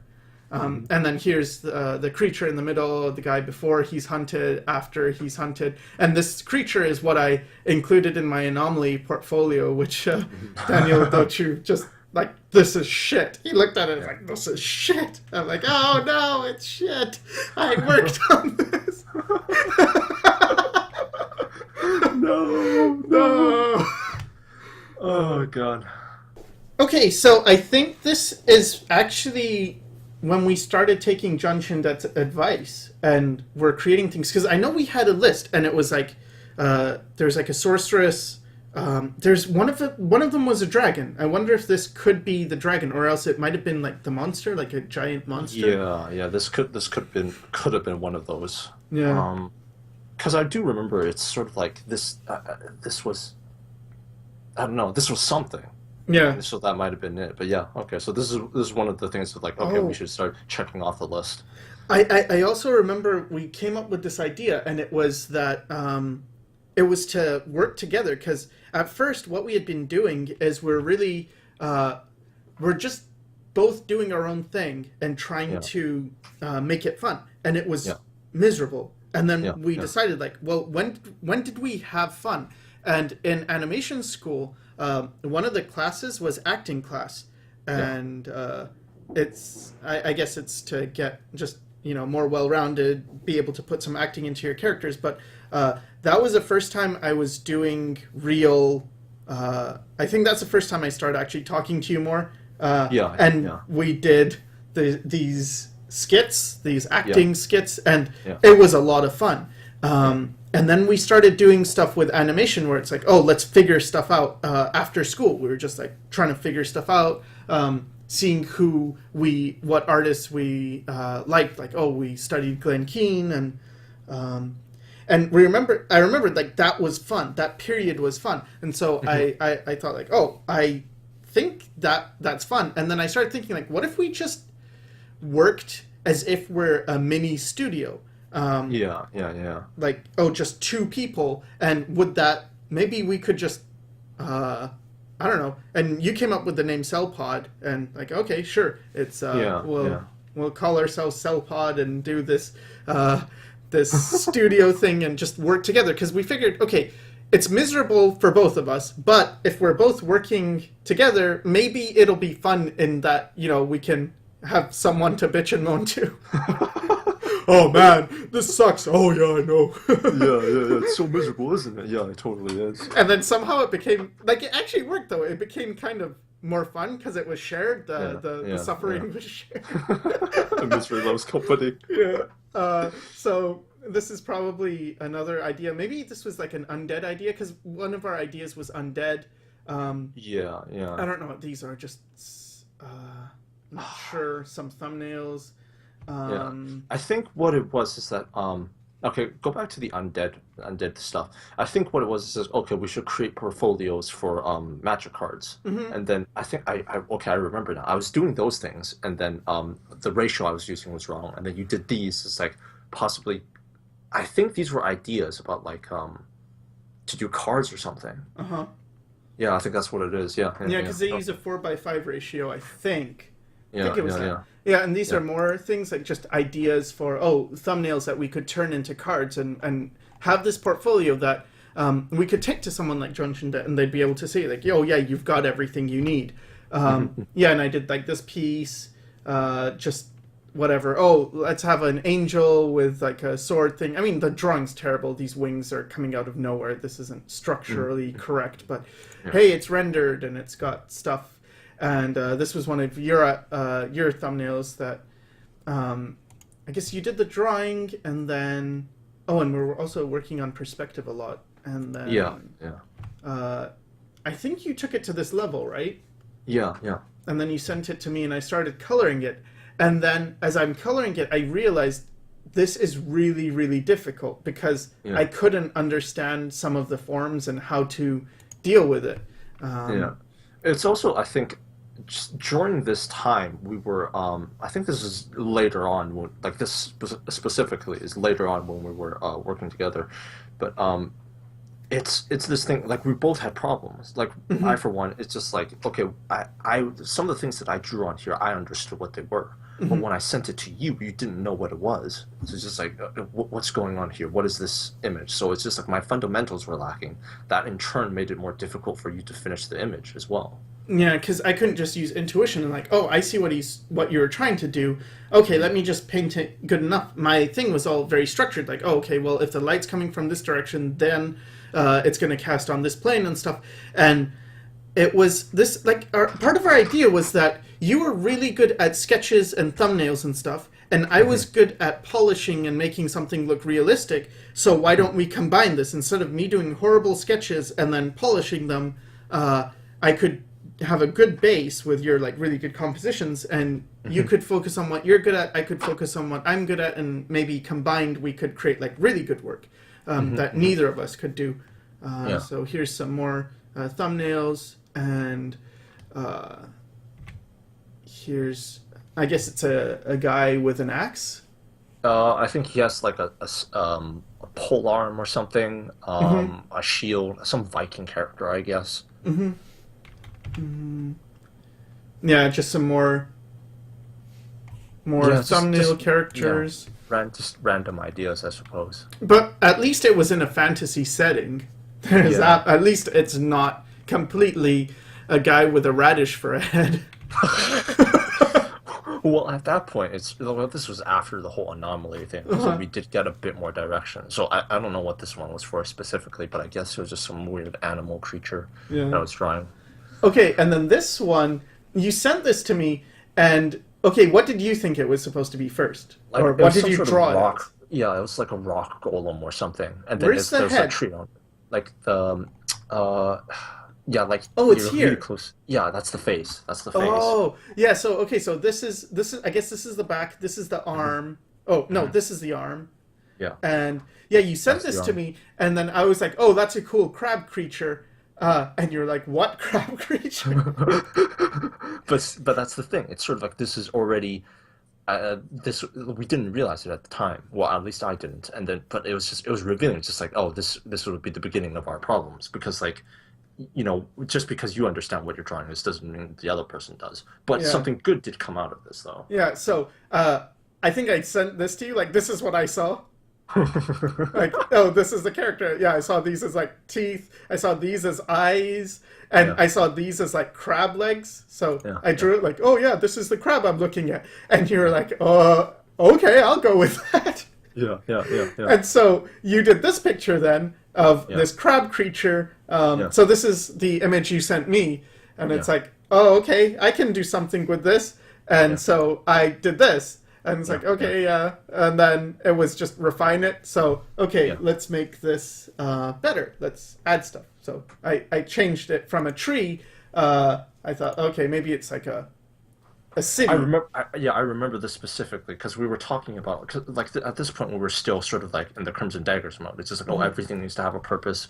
We're in concept art mode, and so with this, oh, it's just a treat. But with this, it's sort of like there's like these almost like the way I see it is sort of like you explain it to me. If this crab migrates, so then sometimes it would just go into deeper water areas, and then it would just fill in all the cracks on the landscapes, and those would become rivers, and then that's how those people would live in a way.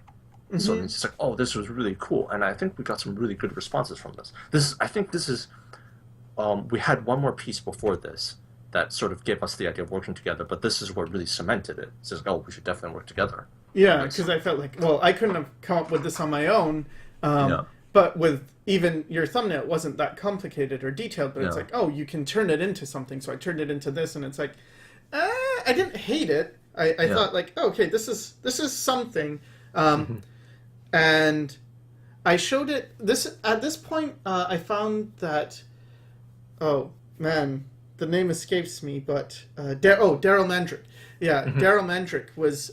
He also lives in Vancouver, and I was in Vancouver at the time, and so I found that I asked if he taught private lessons, and he did, and they're pretty expensive, so I could only afford to take one. But I showed him this piece, and he was like, okay, this is okay, but it's a bit weird, and your drawing isn't that good. This stuff is wrong. And then he taught me about you should make it more have a light shape and then dark shape and then a light, dark, light, dark, light, dark, and lead the eye better. So that was something I got. And yeah, just, polishing, trying to, like this house, if it's this big, well, how big is he? Oh, wait, this house is sort of in the same thing as this. It can't be. It's too big, so make it smaller. Just stuff like that, And so this was the final, and working out the planes of things like, oh, yeah, maybe this is a hill, and it bends down. There's a river, and there's this thing. So you see this, and it's like, oh yeah, this is good, but it doesn't come from this. It came from some mistaken rock golem. In this case, it worked out for us, but in future things, it was just like it would become a problem. Yeah. But so, so this, I think, this is what really started off of our idea of working with each other. Because I did a sketch of this. I'm not sure if I have it anymore, but it's like I did something like this, and then you saw it, and it's just like, oh, well, this could be more finished, and then you did this, and then it's just like, oh, we should work together. And that's when we really started working, because we had that idea of working together for a while, but it never really happened until this image. So then it's like, okay, it got a bit more polished, and then I think this one we kept going back and forth, right?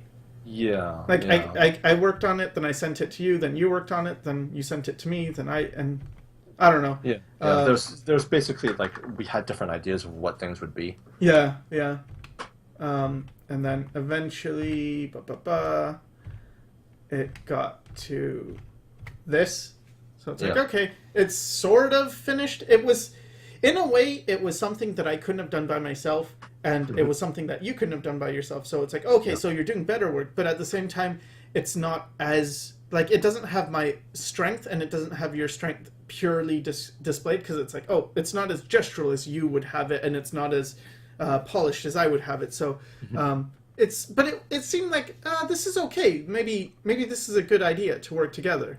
Because we were both like, we like you said, we couldn't have done that image without working together. And so that's what it was. We lost like the price was that it wasn't really either of us individually, but it's like what we gained was just like, okay, this is more finished. And it was a hell of a lot more fun working with a partner who was you could talk to and stuff, because I think these partnership things, they sound nice, and I've tried to work with people before, but it usually doesn't go well. To be a team, to have someone that it's like, oh, you've got to have mutual respect, and then you've got to really have a good working relationship, that it's like, oh, you speak the same language, you don't really fight about things. It's more like, oh, I see this, you might question like, oh, why did you make this decision? But then once it's explained, it's like, okay, and then you can have a good chat and actually get to the bottom, like, oh, is this something we want to do or not? So I think that was really good. At least we were working in a good team. And these were more ideas. Like, I guess this is a big dragonish monster thing. At this point, I really didn't know how to draw a dragon, and it kind of showed. And another idea, I guess this is also a dragon. More designs. At this point, when we were doing cards, I think. That's what we were doing. No, I think this was before.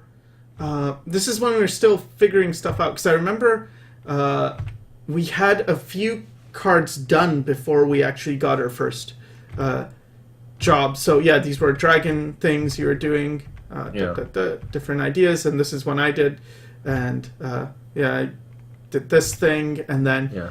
oh, you turned it into this, Yeah. Yeah. and I thought this was really cool as an idea. Like, oh yeah, it's a dragon. It swoops down, comes onto this this castle place, and then it's just gonna like fry everybody. So Yeah. Yeah. Yeah. It's gonna completely destroy the place. got to this, and then I think this is when you sent it to me, and then I like added stuff to it. It's like, okay, so now it's got some color to it, got some value, and then we just went like more detail, more detail, more detail, more detail, changing like this guy's hat and stuff. And I guess near the end it was that. Oh, and we thought of like, this is some of the things like, oh, I would send you, oh, these are my ideas, what do you think? And then I think, yeah, at that period, we were really just sort of bouncing ideas back and forth. That was really one of the things that we were able to enjoy. Just like, oh, what do you think of this? Well, what do you think of that kind of stuff. And a lot of it was just discovering, because we were looking at Dave Raposa a lot, and kind of like, how does he do things? And yeah, this was when we really started figuring out about analysis. Just like, what is this person doing? How can we get this ability that they're, like, what technique are they using? That kind of stuff. That's where really started off the idea of analysis. Yeah, like you can see here, I sort of photo bashed, like I stuck a bunch of photos and then made it into nothing. Because I think Feng Zhu does this, but a lot of people were doing this at the time. And then you make it into something. So it's like, okay, I turned this into this image.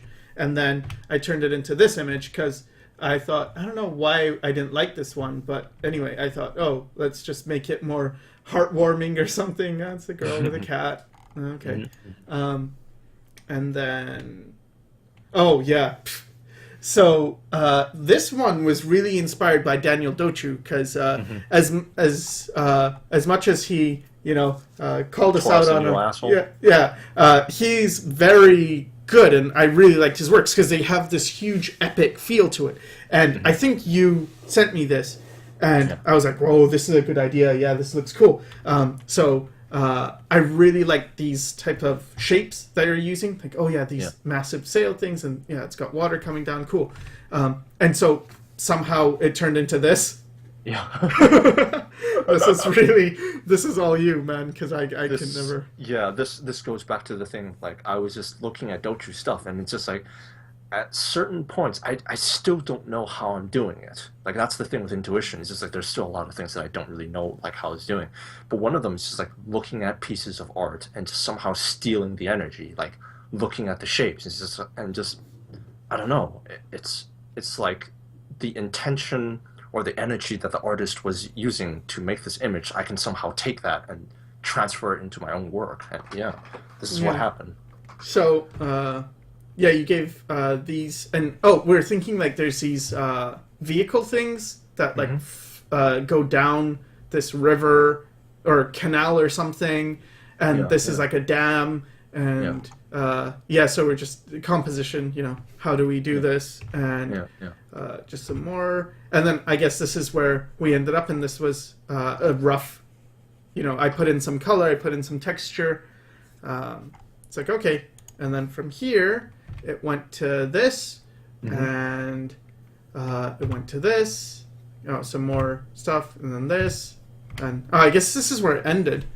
Yeah, I think because as I was doing this, because I was handling a lot of the perspective stuff on this thing, but it's this thing that we just, well, at least I really noticed it, and I think you did as well. But it's just like we're doing these big, almost ambitious images, and it's just like our capabilities were not, or at least mine, I wasn't able to finish it. Oh, mine too. It was like we're just fighting it, and it was very hard. Like, oh, you take this idea that's really cool, and you're not really doing it justice because you're kind of fighting yourself. But even now, when I look at this, it's not bad. It's got a lot of potential. It could be something cool.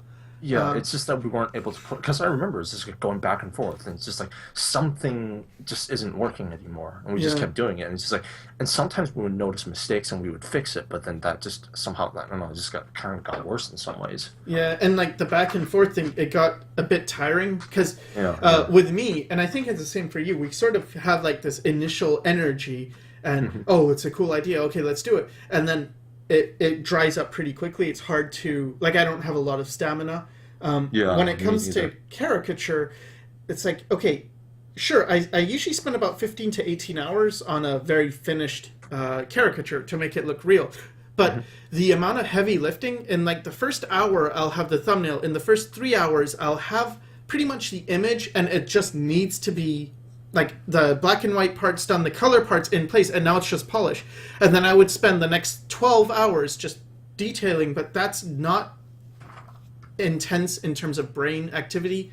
It's actually pretty easy. It's almost like you just zone out and paint. So I could say like, oh yeah, I painted for 15 hours today. It's like, yeah, but it didn't feel like that. It felt like I did a 3 hours of work and then 12 hours of just like mindlessly just noodling, polishing, detailing, whatever. Yeah. I think like we didn't realize it at the time, but it's just like coming to realize which because we both had just such low staminas. Like Hmm. we did not have much energy when it comes to doing this stuff. And it's just like I remember it's just like sometimes I'd be really hyped up. That's actually for me it was even worse if I got hyped up because if I got hyped up, I think I have this burst of energy. But then after it runs out, I don't just run out. I crash, and it's like I just stop caring. It's just Yeah.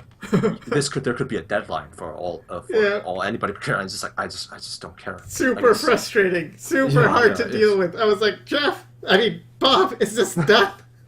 is it done? And it's just Is and I'm it just like done? yeah, but it's just at the crashing point. It's just I just like I need to do this. I need to do this. But it's just like I just did not have the energy or the effort to care to Yeah, push myself, and it shows. You know? yeah.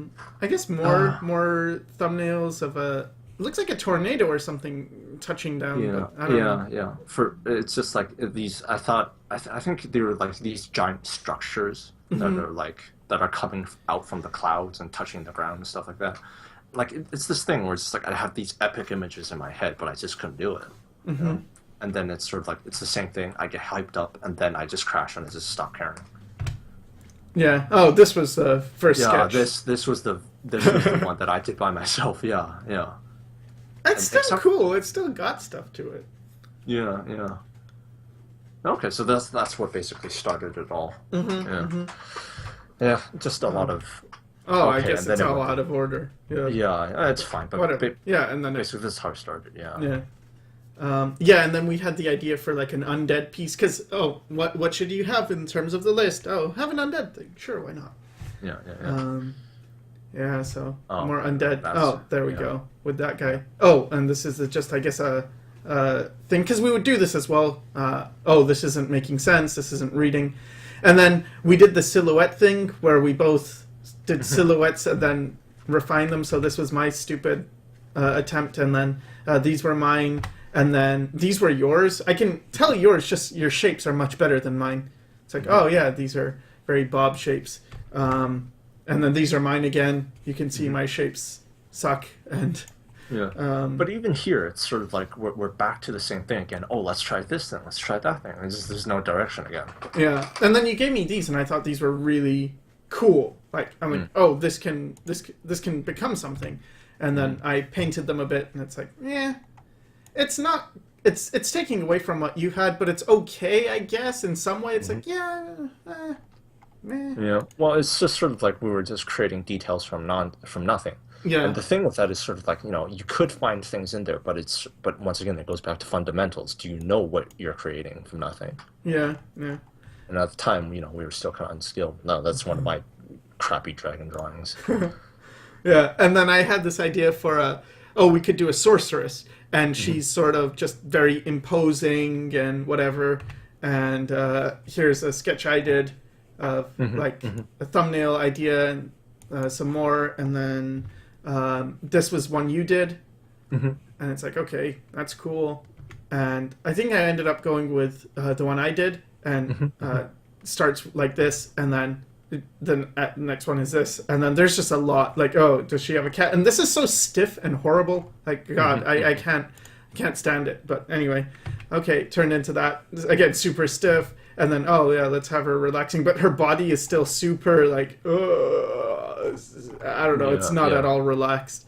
This is because I was painting a lot, but I wasn't drawing. And when I tell people like who say, "Oh, I need to learn how to paint," it's like, no, you need to learn how to draw. And this is a good show of someone who doesn't know how to draw but knows how to paint, knows how to cover stuff up. It's like, oh, let's add more color and value, and a pillar in the background, and sure. And by the end, it got to this point, and it's like, okay, fine, you know, it's a thing. It looks finished. But really, it's I guess I still did more like revision. Change her leg, put her leg here. Is her leg back here? No, it's still up here. It's like all of these are things. Like once again, it just goes back to fundamentals. It's sort of like, you know, if you have a bad drawing, it doesn't matter how much you try to cover it up with. You can have all the rendering in the world, but it's just like if the base is bad, it's all going to come crumbling down. Yeah, and then this was a paint over by I think Mike Azevedo. He PK Mike. He did a paint over, and that's like, okay, yeah. And then there's some. This is another sorceress here. Yeah. This should be before, but it's not whatever. Yeah. And then some more undead stuff, I think. Yeah. Okay. Oh, and then so we decided to do this undead. I think I did this thumbnail, and you actually said it's pretty okay. And so it's like, okay, so we'll have an undead character. So we have our sorceress, we have our dragon. Remember, the dragon was attacking the city, and then it's like, okay, so started out like this. And this was one of my biggest problems is like, fine, I had some energy in this, but it seemed to disappear really quickly. And then it was a case of trying to maintain the energy. So try this. Oh, how's the leg going to be? Fix it. Oh, and this was a trick we learned. Like, sort of blow out the lighting and have atmosphere and debris everywhere. And, oh, yeah, that's a cool thing. Oh, rim light. That's a thing. Let's add that in there. And then you came up with these sketches. And yeah. Because, like, the previous one, we went through so many revisions. Yeah, it was just bad. Over and over. It was just bad. At some point, you have to realize, like, this is going nowhere. Let's just kill it. Yeah. Oh, and you had this idea of like an undead guy. I don't know if he's going to kill someone, but anyway. Yeah. He's some sort of executioner or something. Undead executioner. And just you played a lot with like the camera. Yeah. And I did this stupid thumbnail of a guy like shoveling, and you're like, oh yeah, I could work with this or something. And so you did this one.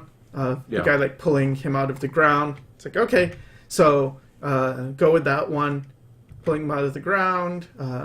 Here's some notes you added. Just a lot of dicking around, I guess. Yeah. It's still like it's got potential, but we kept hitting this wall of our limitation. Like, you have a thumbnail, and then you try and paint it. It's like, where's this going? And do some more work. We're just very lacking in our fundamentals because like it's like where's the leg going, like where's the horizon line, like it just doesn't make any sense. And then we switched because it's like, okay, scrap that idea, let's try a new idea, and had this idea of like undead, and he's so these are mine again, and he's like spitting out these bugs or something, and I thought, because it was this thing of I never liked doing cliche things, and I always try and be original, but my original ideas usually suck. So I'm always fighting it. I used to do, when I was like 13, 14, 15, I was doing web design, and I had a friend who was also doing it, and what he would do is he'd look at what's already done and then just try and copy it. And what I would do is look at what's already done and think, I'm going to do something completely different. So I would do like organic designs, and they were terrible. And he's like, it's ugly. And I'm like, yeah, but nobody's done this before. It's like, it's ugly. There's a reason. I think once again, it's a balancing act. It's like, if you're going to go original, it's like, you got to be aware that like, it's like something that's original isn't really developed, and it could just end up being raw, original stuff, and it could I, just suck. I think it's a thing that Daniel Dochu was thinking in terms of ideas. I think it was more like, you just have bad taste. I think it came down to that. Like, I didn't have good taste. Oh, And that, and then I learned, like, you can get it, but. mm-hmm. So these were some sketches you did after the ones I did. I sort of built off of the idea because it's sort of like, oh, it's this undead thing grabbing at the camera, and then it's just sort of like, well, why don't we make it literal? It's like it's grabbing the camera. You can see a little bit of the flesh from the character that's being grabbed. Yeah.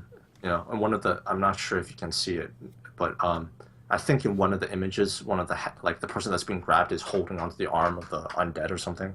Yeah. But yeah. And so that turned into this. Yeah. And then from here, I guess I changed something. Anyway, that turned into this, which is my ruining. No, is this still yours? Have I ruined it's it? mine. Good. It's mine. Good. So I'm ruining it. Oh, good. And then so it went from this, and then I think you gave it to me at this point, and then I turned it into this.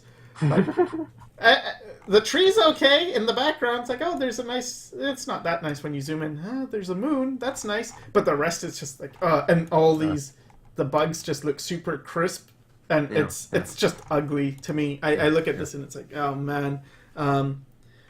And then a bit more work, more blah, and okay, so he's captured this guy and he's just spewing out bugs on his face and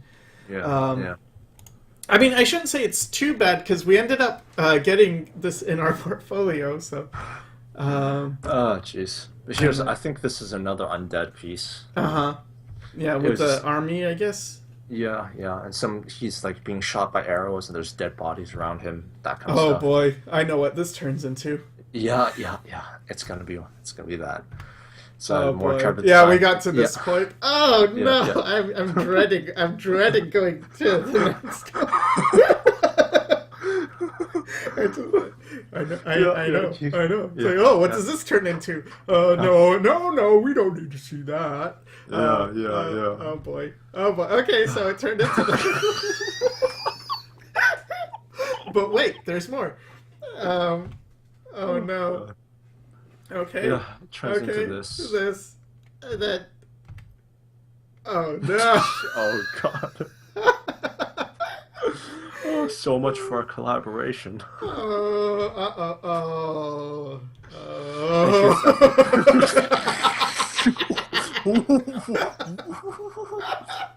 The icing on the cake, or the turd. Yeah. So but this is it. It's sort of like, our flaws. Good, it stopped. Our flaws, like our capabilities, like the holes in our fundamentals, were really showing. Yeah. And it's sort of like we both of us are lacking in crucial areas. So then when we come together, instead of making it better, it just got worse. Yeah. Because it's sort of like we don't know what's going on with this image, and so that it just became more confusing. And then this was this when we actually already got hired? Yeah, this is when we got hired. So we had enough pieces with the dragon and the undead and the crab thing. Like, the crab thing was cool. So we had those, and then we ended up, like, it worked. Our trick worked. That, hey, this is usable. So I think our first thing was an Assassin's Guild. Yeah. And so we're thinking of, okay, so we're drawing this Assassin's Guild, and we thought, well, it's assassin, so their guild is probably going to be really shady. Maybe it's in a black market. And this is what we do at first. We talk about it and get like, oh yeah, we're going to have this, and it's going to be cool, and it's going to be dark, and I think darkness. Like, one of the things that we noticed, in the beginning, when we first started working on these cards, like when we got the job, there's the elation that's sort of like, oh, we got the job, We weaseled our way into it. We're real. We're people now. Because I had done commissions and stuff, but it was more like, oh, a caricature commission here or there, or a little piece of work for somebody. But this was like, oh, we're doing that thing that, I mean, we're not at a high level, but we're doing the thing that Dave was doing. Oh, Yeah, he's, we're on our way. We're on our way, like, basically. oh, a few more years and maybe we'll work for Wizards or something. Yeah, and so then there's that one to it, and there's also this thing which is like in the initial phase, we actually came up. I think we came up with some pretty good ideas. Yeah, and then it's just like, oh yeah, we're going to this. Oh yeah, this is pretty nice. You yeah. know? So then, this was one idea, and then this was another idea. Yeah, yeah. With this, it's just sort of like the idea was just sort of like there's just shady people around. And I think this is after the first revision when they're saying like, oh, make it bigger. Like, no, it needs to be bigger. Yeah, that was really confusing because like I was just thinking, well, it's an assassin, right? Like assassins, they're inconspicuous. That's the whole point. They don't want to be They don't want to be caught. But it's just like going into it, it was just very confusing. It's like maybe it was a language thing because we thought of assassin as something like, oh, you're stealthy, you're killing in the night, and it's like, okay, Assassin's Guild. But then I'm pretty sure there was something in the language that we're probably missing. Like, it was probably supposed to be something entirely different because where it went, their notes were like, no, don't make it so dark and gloomy, and it ended up being this that got approved. Like, oh this is good, and we're like, well, but this is more like a cathedral than an Assassin's Guild, and it turned into this. When I was, this was your thing, handed it over, I turned it into this, and then, added some more stuff, and it became this very, like, bright, sunny thing. It changed into something else completely, basically. We'll just rename this as something else. Yeah, and then a city in the background, and, just, I don't know, it was so far from the initial idea that at this point, the excitement kind of gets reduced by a lot, and it becomes like,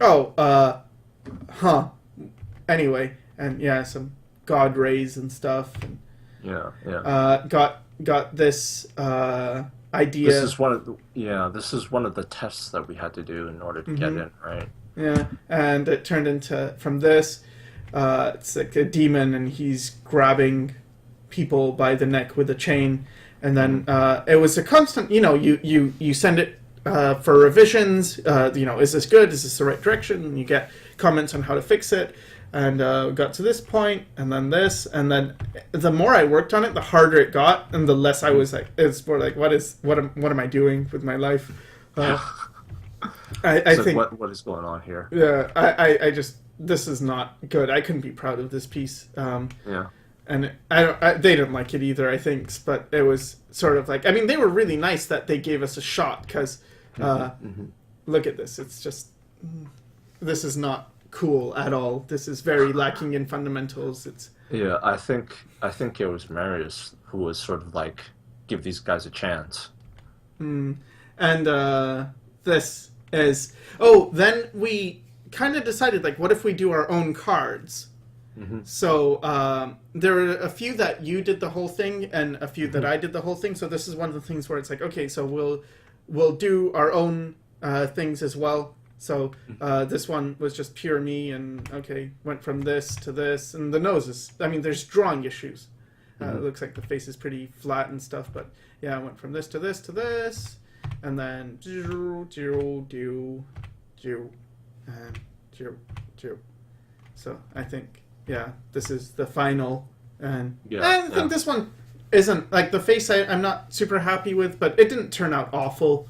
It's like, okay, so I guess at least it was a case of, well, I didn't have to be so confused, because some of your stuff, it's like, wow, this is cool, and I don't want to ruin it, but I just got confused. It's just this thing was like my stuff at that time was super rough. It's just like it's hard to comprehend what was going on then. Yeah, and then this one, the idea was like reanimating an ogre or something. I don't know, an undead like giant dude. And so in the bottom here we have like a sorcerer who's supposed to be, bringing this thing to life. And it's like, okay, I tried different views. It's like, okay, I like this. I thought, wouldn't it be cool if it's all happening at nighttime? And this is kind of the ideas we would get excited about like just behind the scenes, like, oh yeah, this is gonna be great. They're gonna really like this. It's gonna be nighttime, and you have like a flash of lightning, and this guy's being reanimated, and then it's like, oh, what if it's again just a different face, a different type of character, and then this is kind of where we're told It ended to go. up going, yeah. It's like, okay, go here, and then I thought, okay, so can we keep the lightning? And it's like, and this is the paint over we received. They sent this paint over, and it's like, no, make it look like this. And it was like, okay. So then, I don't know where this came into it, but it just, it turned more like this, and then I think... It was just revision after revision. Yeah. It's just sort of like, oh, we want this, well, why don't you try this? And it's just, by the end of it, we were just sucked completely dry. It's just like we just had no energy. It's like you don't even remember what you were doing, and it becomes like, just keep coloring it, keep adding more details, and it got to this point, and I think this was a finished piece, and it was just like, this is one of the pieces that really discouraged me, because I thought like, not really happy with it. And then this, we had an idea for like a flying ship, like an airship. Yeah, okay, that's what it was, yeah. And then it turned into this, like you did this sketch, and I was like, whoa, that's so cool. Yeah. And then that from here, it turned into this. Yeah. And then, I don't know, the coloring thing was kind of hard. They wanted like more pipey things, and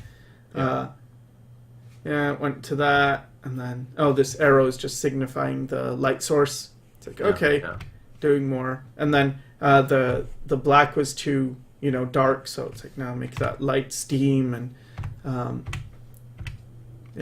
so that's the final.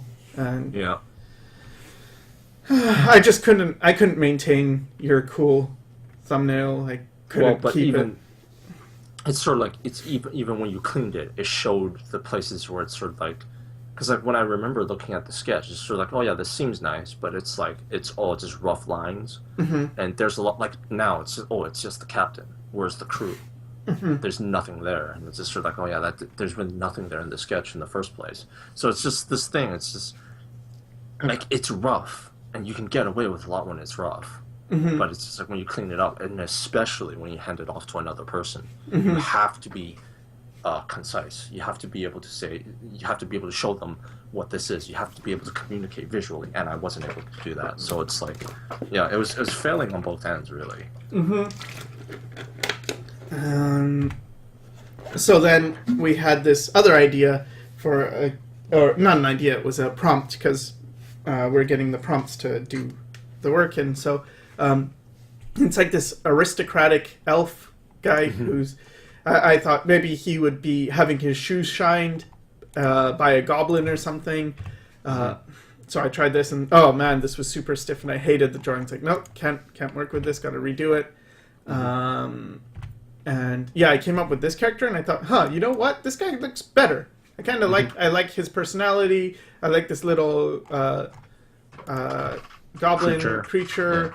And I came up with this thing, and it's like, okay, maybe that's an okay thing to work with. And so it turned into this guy, and I still like this guy much better as a concept, but okay, turned into this. And then when I got to this point, it's like, this isn't good. This doesn't look good, and I don't think they were happy with this either. The direction it was going, he's sort of looking off into the distance, and, the drawing got a bit better, though. And then, okay, so then it turned into this. Okay, so this guy's just bringing him his sword. And it ended up like this. And then I think you had this idea. And this was something that I found really frustrating with Bob, is sometimes he would just be like, oh, yeah, what if you did this? And it's like, it's done already! Like, could you give me some tips? It's like, I think this would look better. I think that's one of the things that I notice about myself, is sometimes like I'll look at it's like when I think about it, I've done this a lot. I look at something, it's just like, you know what, this entire thing, just throw it away. Do this instead. Yeah. It's just like it's forcing somebody to throw away all their work. Yeah, it's like, dude, we have a deadline, and this is a sketch, and then I tried to do it, and yeah, this was not. The perspective too, I couldn't handle this. It was too difficult for me. And then this one, I think the prompt was Lizard Barbarian. This is the first sketch I did. And then I did this one. It's like, okay, let's work with this. Yeah. And then, it was super ugly in the colors at this stage. So it's like, okay, tone down everything. But I did like this. And this goes back to when I was doing those thumbnails and putting in like weird colors. It's like, oh, I do like having weird colors. The anatomy's really screwed up, but whatever.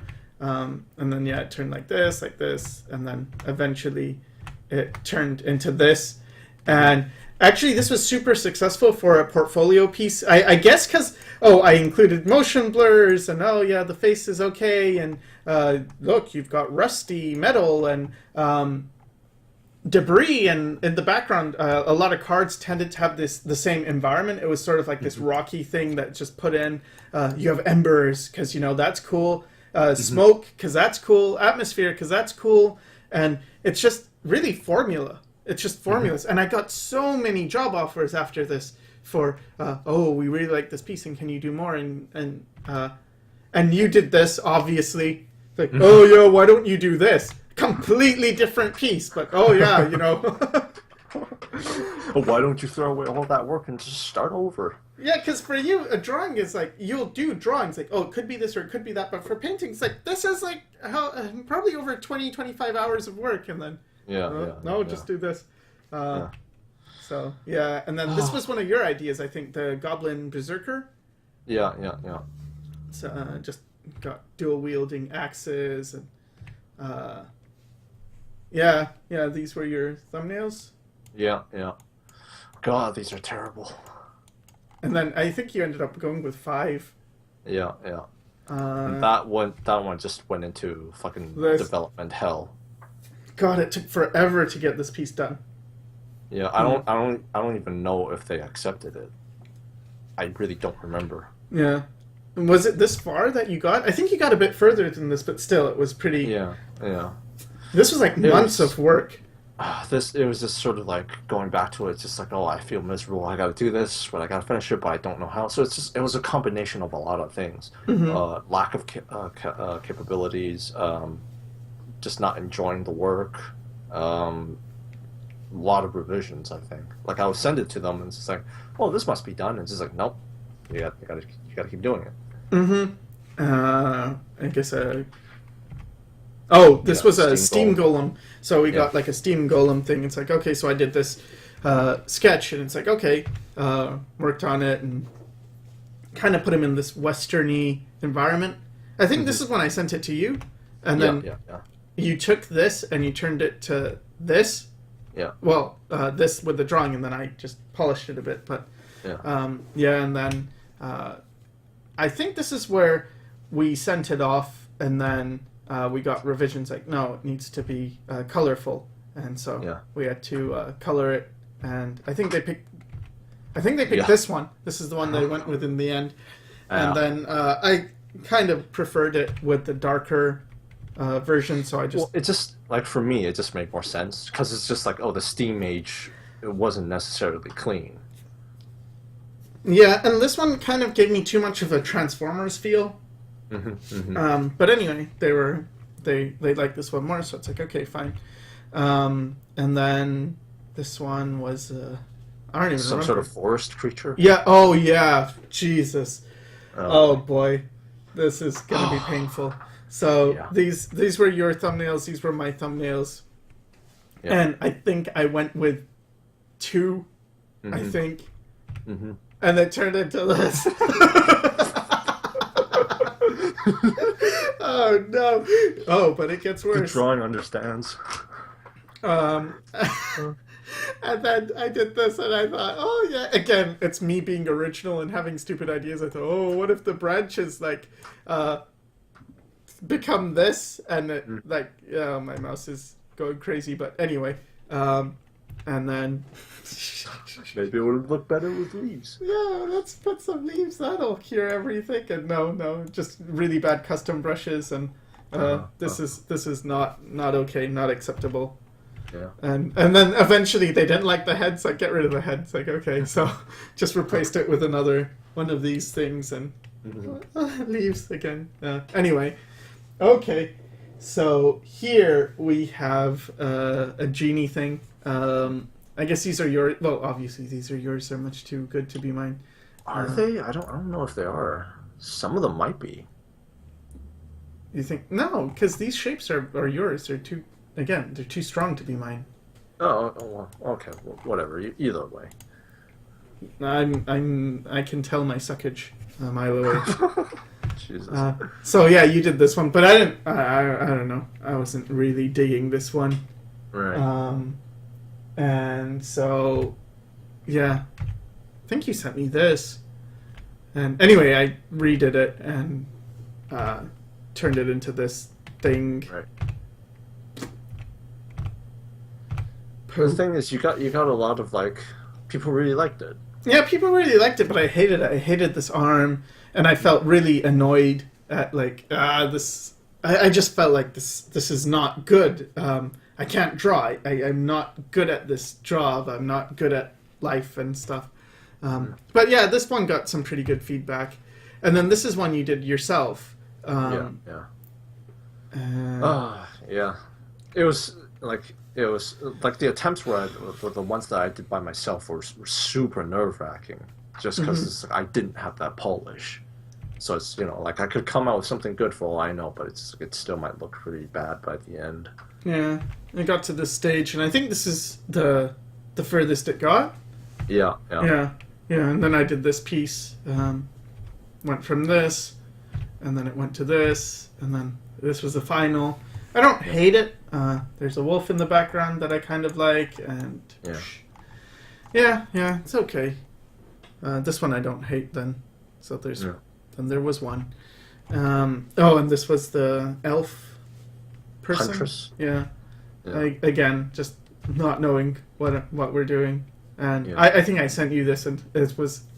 You really were not happy with this. You were not. No, nothing to do with this. So this was one of the times I think there was still me, and then this is when you took over. Yeah. Because I sent you this and you're like, this sucks, and then okay, and then you added these clothes and a different saddle thing, more elaborate. Again, it's a drawing that came into it. And this, and I had no understanding of what cat's paws look like. I should have just used reference. Yeah. Anyway, it got to that, and then, this was that. And then this one, the idea was like they're good guys, but they're like heavy infantry units. They're the first. They're on the front lines. And I thought, like, oh, wouldn't it be cool if they're really imposing? Like, these guys are... I guess this is mine, this is yours. No, I think those are yours. Oh, okay. Yeah, and I thought, like, oh, they're on the front lines, and this is kind of the idea I was really satisfied with. Like, they're just trudging through the mud, and it's very dark and dreary, and they're just... It's raining as well. It's like, oh, this is war. This is war. I thought, there's gonna be mist, and they're like heavy, and so it got to this, and I was pretty satisfied with this. It's like, okay, it's dark, but they didn't like it because they thought, no, these are good guys. They look like bad guys, and I thought, but no, the good guys are going into war. That proves their valor. That shows how good they are. And then it's like, no, it was more of a no, gotta make them look good. So their suggestion was to make it more bright and sunny and stuff. So it's like, okay, gotta do what the client prefers. So then it ended up being this one, which is a much different feeling than originally. And then this one, I mean, this was my thumbnail, and this is how simple they start. It's like, okay, gonna have a person playing the harp and pacifying these goblins, and went from this to this to this. That's a pretty good jump, and then more. I didn't hate this piece. I thought in the end it's like that. got to this point. It's like, okay, they didn't like all the effecty stuff. It's a bit too strong, so get rid of the effects. And I thought it's okay, it's not terrible. Yeah. And then this was a pretty hard piece. It was like what was it? It was like a forest waterfall thing. It's a magical forest of some kind. And there was a centaur. They wanted a centaur somewhere. So I had this thing. This is the idea, and just like, okay, there's a centaur, but he's in the background. Don't pay attention to him. It's more like a hidden thing, because I really like those types of images where you look at them, and then after a while you'll find things in the background, like like the one where I had the wolf in the background. It's like, oh, there's a wolf here, and oh, there's a centaur. That's cool.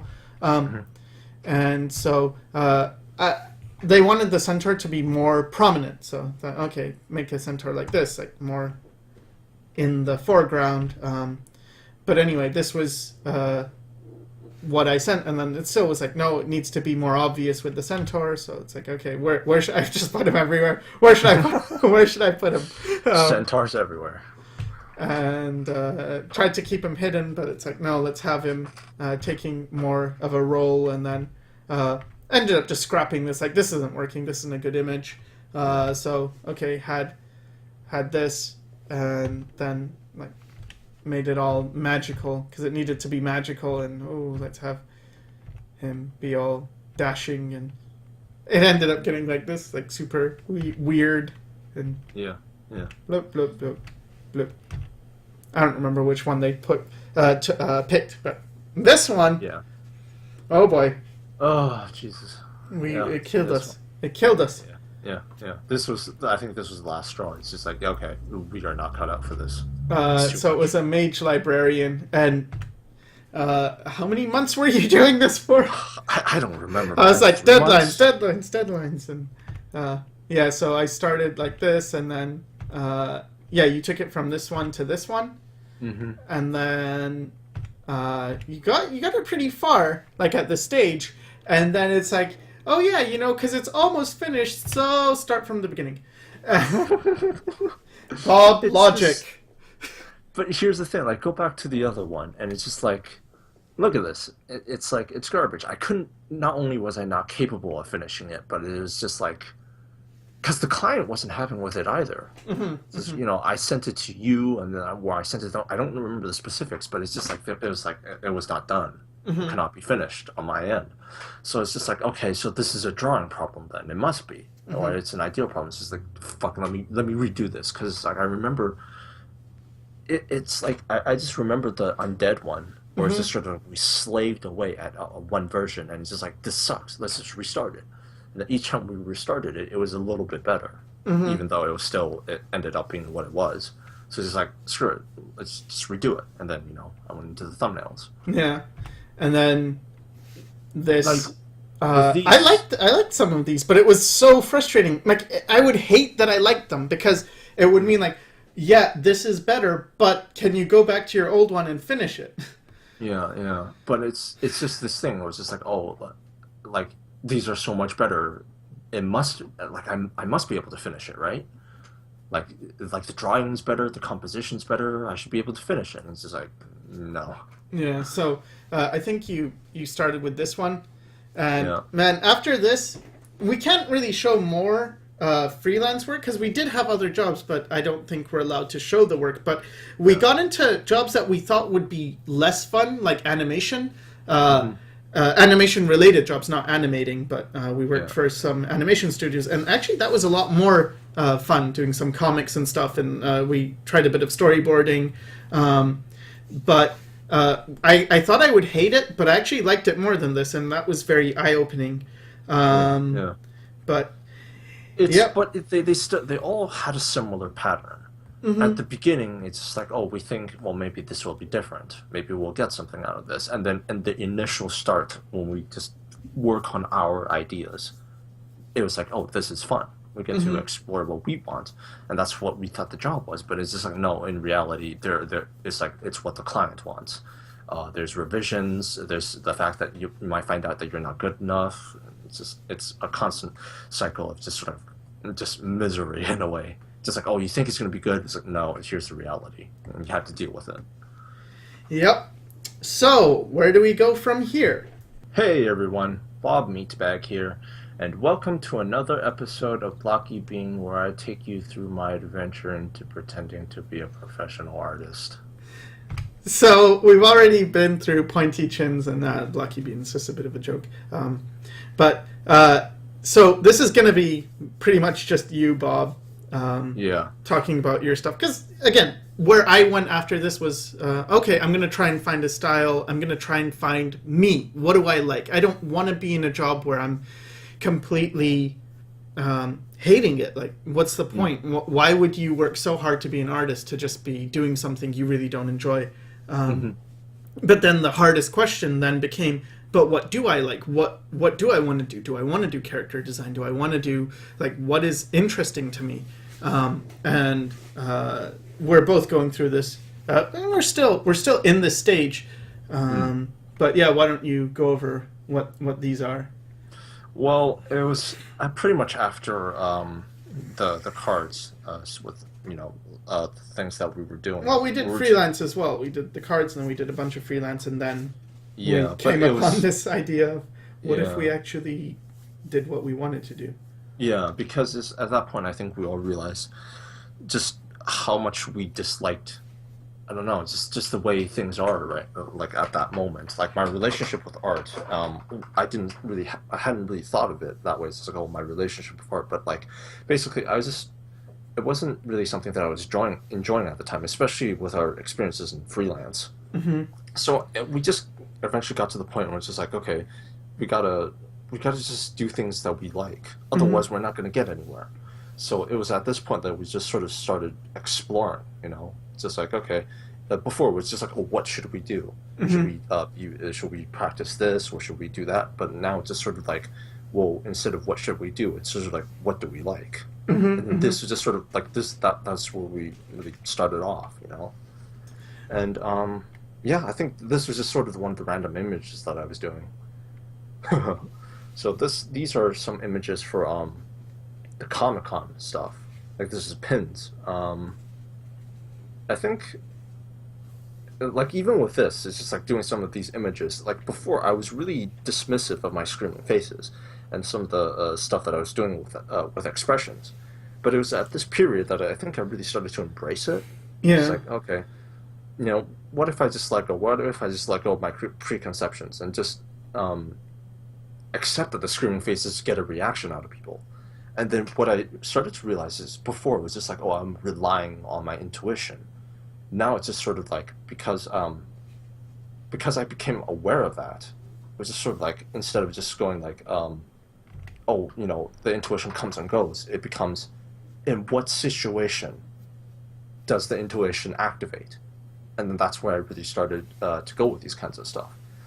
Here I'm doing some anatomy things, so I'm still at the point where I'm like, it's like, well, I guess I should do some more technical things just to work on my fundamentals. But even here, I think it's a pretty big difference compared to what I was doing before.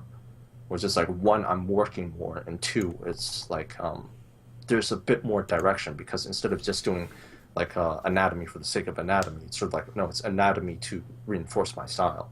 Yeah. And, yeah, that kind of stuff. And it's a bit of a, like, you almost have to think of it like, well, I could do something, and I could, because let's say we had the stamina to keep up with the card art. Well, if we enjoyed it, we would have done a better job. But even if we didn't, yeah, maybe somehow we could keep going more and more. But eventually we would burn out. Like, this wouldn't work. So every artist we looked at that had good work that we liked, they all enjoyed their work. They were following their passion. So a lot of it is just being okay, first of all, with a passion that you don't exactly see where the money's going to come from. Like, let's pursue this. How are you going to do this? And like, for me, freelance started drying up pretty quickly once I decided I'm only going to do my own style, because I kind of anticipated that. I figured, like, I'm going to do my own work, and then probably it's not going to get much traction until I get really, really good. So I have some savings and stuff, but it's getting to the point where, like, even with YouTube, I had supplemental income with YouTube, and then it became, a case of like that money's going down now too, not because of the views or anything, because the views are going up, the subscribers are going up, but YouTube's ad people just pay less. So before I was like, oh well, like YouTube will help me with this, and now it's like I am probably going to need to find another option, maybe Patreon or something. But I need to find another thing to keep me through this period before it's like, no, I really can just do what I am passionate about and do a really good job instead of just falling into this, well, let's just do what pays. And I think for you, like with the Screaming Faces, it was also hard to embrace that. It was really difficult because before I was very dismissive, not just the Screaming Faces, but my intuition as well, because it's just like when we were doing the cards, it's sort of like my intuition wouldn't kick in all the time. So then it's just what happens is like I just thought, oh, my intuition is unreliable. Like I cannot rely on this thing. So then I just started pursuing technical skill, or what I thought was going to be technical skill, and then so I just sort of tossed my intuition and Screaming Faces to the side. But at this period, it's just sort of like, no, my intuition is obviously the thing that makes my art appealing. So let me just try to harness that. Let me try to work with it in a way. Mm-hmm. I'm still struggling at this point, just because like trying to come up with ideas. But my Screaming Faces, my weird faces in general are just starting to become more prominent. They're showing up more. I'm exploring more shapes with these drawings. And they look like you're having fun. Yeah, it's this thing where it's just sort of like the energy is more free in a way. I'm just letting where the intuition takes me, so that I'm more free, I suppose. It's definitely more enjoyable than when I'm trying to force myself to do something I didn't like. Mm-hmm. Once again, like as I'm saying this kind of stuff, it didn't mean that like I didn't, still had my doubts. Like for example, it's like, oh, maybe I should pick up painting again, just that kind of stuff, just trying it out. But then it's being in my mind even worse than when I was just post VFS basically. But which one is your study and which one is the original? Obviously the one on the left. No, it's on the one on the right. Oh, okay. No, it's just it's terrible, So what's going on here? Here is basically where I'm starting to explore graphic design. So because it's sort of like because with graphic design, if you pull it off, you don't need that much to make it. One, it's really appealing, and two, if it's graphic, you don't have to do a lot of work, and it could just end up looking professional just by adding, like for example, a rectangle, an orange rectangle behind him, have him have a white outline for the character, add text on the bottom, and then all of a sudden it looks kind of finished. Mm-hmm. And it's just like, oh, this is interesting. This is something I should try out. Basically, because like even though my stuff has gotten a lot more clean compared to before, it's still this thing. It's just like, oh, whoa, what would this look like if I cleaned it up? And then what, would it look good if it was cleaned up? Because I remember when I cleaned up my stuff back in VFS, it just looked terrible. And then, with this, it's just sort of like, okay, well, what's working, what's not? And the reason why I say illusion or form / ribcage is because that the one that's circled for the strap, basically, it's like, okay, what does this represent when it's rough, and what does it represent when I clean it up? And then that's what it basically is. It's creating the illusion of form, and then when I cleaned it up, the illusion is sort of gone. Because I'm not sure if that's accurate what I'm describing. No, it makes sense. Yeah. Portable toilet. Oh yeah, I got the spelling wrong on that. I don't know how I did, but apparently I did. My spelling is terrible. That's okay. But basically, I was looking at like what makes an image look finished, what makes it look professional. And what I noticed is just like even with a lot of posters, a lot of the shots are like very hero shots. They're very iconic, and if you have an iconic image, all of a sudden it looks like it's like a piece of illustration. Because like the images that I do usually end up looking like something from a cinematic. Like you pause the movie in the middle of something, and it's like something from a storyboard. It looks very in motion, but it doesn't end up looking finished like an illustration piece. So this is just a test. Can I do it? And it's sort of like I think I can. I kind of can, just from looking at other artists. Because it's just like, oh, they're just doing iconic shots, symmetry, basically. Yeah. With this, it was just sort of an exercise of like draftsmanship, because like once again, my stuff is super rough. So then it's just like, okay, get two dots, connect the line in the middle, and it's harder than it looks. So I used this as a warm up for a while. But yeah. Mm-hmm.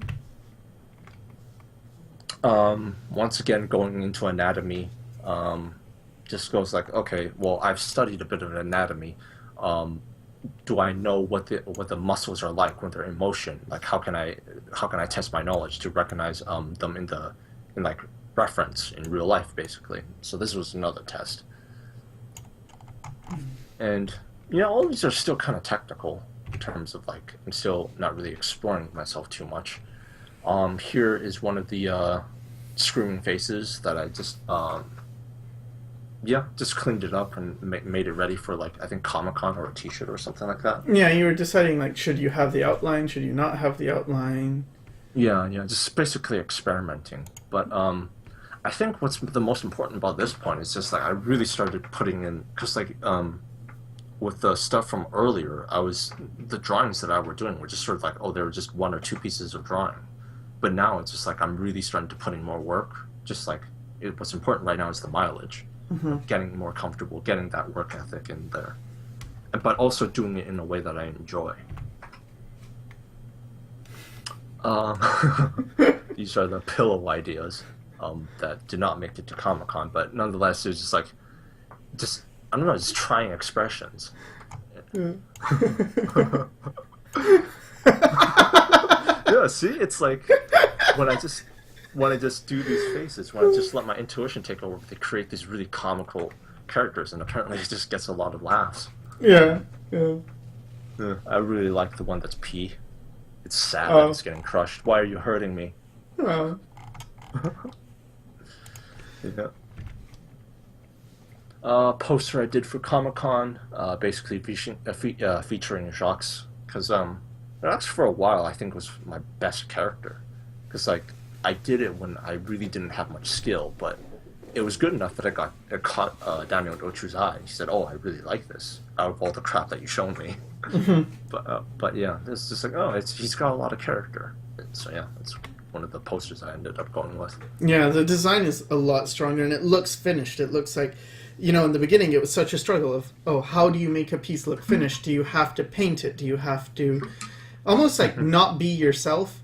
But this is really a case of like, no, you still can be yourself. You still can just, you need other things.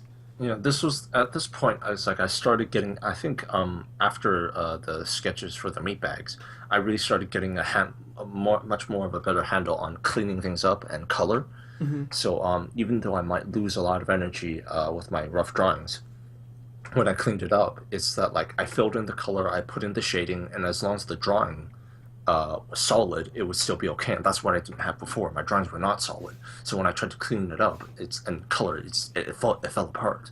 But now it's just like, okay, things are a bit more solid. I understand graphic design a bit more. So it ended up looking like, oh, this isn't bad. Like things are starting to come together. Mm-hmm. This was just figuring out balance, how force, like how the human body stands up to gravity, and how force travels through the body. A value. I think this is a value study, and it kind of goes to show, just I don't know, just how confused I still am at this point. It's just like I would do screaming faces on the side sometimes, but then I would come back to this, and just like, oh, I guess this is what I'll do next. Mm. Oh yeah, we did this in Yeah. This is a comic idea. And then Some perspective stuff. Yeah. Mm-hmm. A lot more perspective stuff. And I think these are some of the drawings I did while I was in Romania. Oh, really? Wow. Yeah.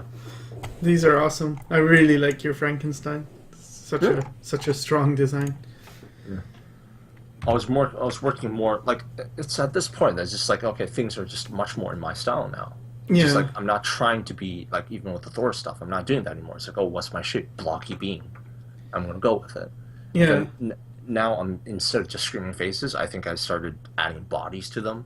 Yeah. So this is like even here, it's just like, oh, there's two characters. One has a foot for arms, It's just oh that's amazing, and his hands are his feet, that kind of stuff. Yeah. Um, it's just so much more of accepting yourself instead of trying to do what is popular or what everyone else is doing and thinking like you have to do that and you have to be successful and this is what success means. Instead, Hmm. it's like fine, take a risk. I guess it comes at a cost. Luckily, neither of us really live extravagantly. That's like, true. I think we're both pretty comfortable being poor.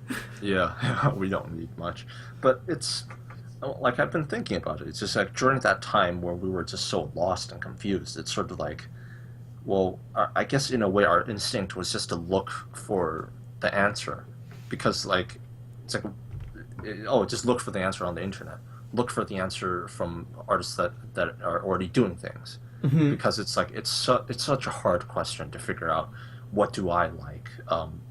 What is the thing that I'm going to do, especially if you have such self doubt. And in the beginning, when your drawings suck, or at least that's what I thought of my stuff.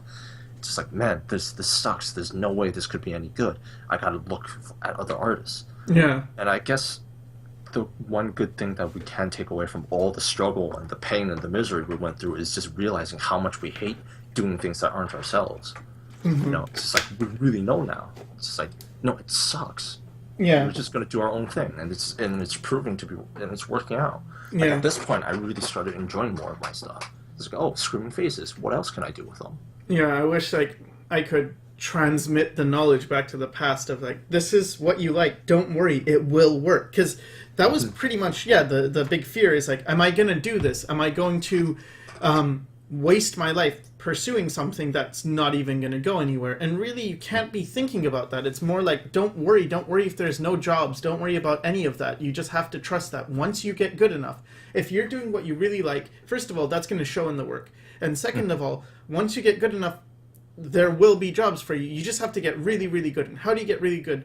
Well, you need to put in a ton of work. And how do you put in a ton of work? Well, it's it's best if you enjoy it. If you don't, absolutely hate everything you're doing, or if you feel like it doesn't even feel like work. It just feels like fun. Like, Hmm. yeah, sure, maybe it's harder in some cases. Like, oh yeah, learning anatomy, this is a struggle. But like when I do anatomy studies while doing pointy chin style things, it's like, yeah, this is hard, but it's interesting. I'm still able to be engaged in my work. And when I just do a study that has no relationship to anything I'm interested in, if it's just sort of like a floating, you should do this because this will help you, because this is important. All the pros know this. Everyone, oh, learn fundamentals. Why? Because you should learn fundamentals. It's like, oh, well, what does that even mean? Where Yeah. if it's like, um, learn how to shade values. Like, why? Because then this picture that you really like will look even better. It's like, oh, okay, cool, yeah. Yeah. It was at this, like, even just a few images back where I'm doing the anatomy stuff. It's just like I was doing it because I thought this was good for me. But it's just like, yeah, like now I'm just being so much more free. It's just like it came together. It's just like, oh, if I'm doing these creatures, then it's sort of like the anatomy just comes by itself, and then actually flows into it. And it's just it's there's a purpose behind it now, Yeah, and yeah. it really shows. Like even with this, it's just like, oh, I'm really starting to experiment with it. And I think at this period, what I really started figuring out was just figuring out my own psychology. And you hear I hear this a lot with like people who dedicate themselves to a craft. Oh, I learned so much of myself through this, and it's like, oh, why is that? Oh, it's because you figure out, if you're honest with yourself and you dedicate yourself to a craft in a way that you're being honest, then it's sort of like you're figuring out, what do I like? How does my brain work? What environment am I working in, and what environment am I productive in? And with this, it's just sort of figuring out, one is that I don't have much stamina. So like from before, we were talking about, oh, we don't have much stamina. It's like, well, why? We're doing things that we don't like. That's wasting our energy. So then through this, it's sort of like I had to figure out, at what point and what way do I work in a way that doesn't use up my energy. And then it's like with screaming faces, I can knock them out like that. And I've been drawing them for so long. It's so deep within my subconscious that I can just draw them so easily, and I'm barely using any energy. And it's just like right away. That's a sign. That's the sign that I'm figuring out for myself. Another thing, what makes me productive when I'm doing art? Do I work better in silence and just drawing? No, I just get frustrated. I'm noticing, oh man, like I'm struggling with this. I don't like it. But as soon as I put on music or an audiobook or just something in the background, boom, all of a sudden I'm more productive. My intuition activates. I just figure out what environment do I work in, what's my psychology, and how do I harness my intuition. So that's two things that I figured out about myself. And then and going through that, I started figuring out about things about my biology as well. Do I work better if I haven't drawn for a day and then just straight off draw? It's like, no, of course not. After a while, if I draw some more, my arm starts to warm up and I start to draw better. Oh, that's something else. You're figuring out about your own biology. Doing stretches with your arms, massaging my muscles. I started figuring it out as soon as I started becoming more honest with myself. Approaching things on a scientific way. And this all just came from just realizing I don't want to do other people's stuff. I just want to do things that I enjoy. What do I enjoy? Just by asking that question, I arrived to all these different conclusions.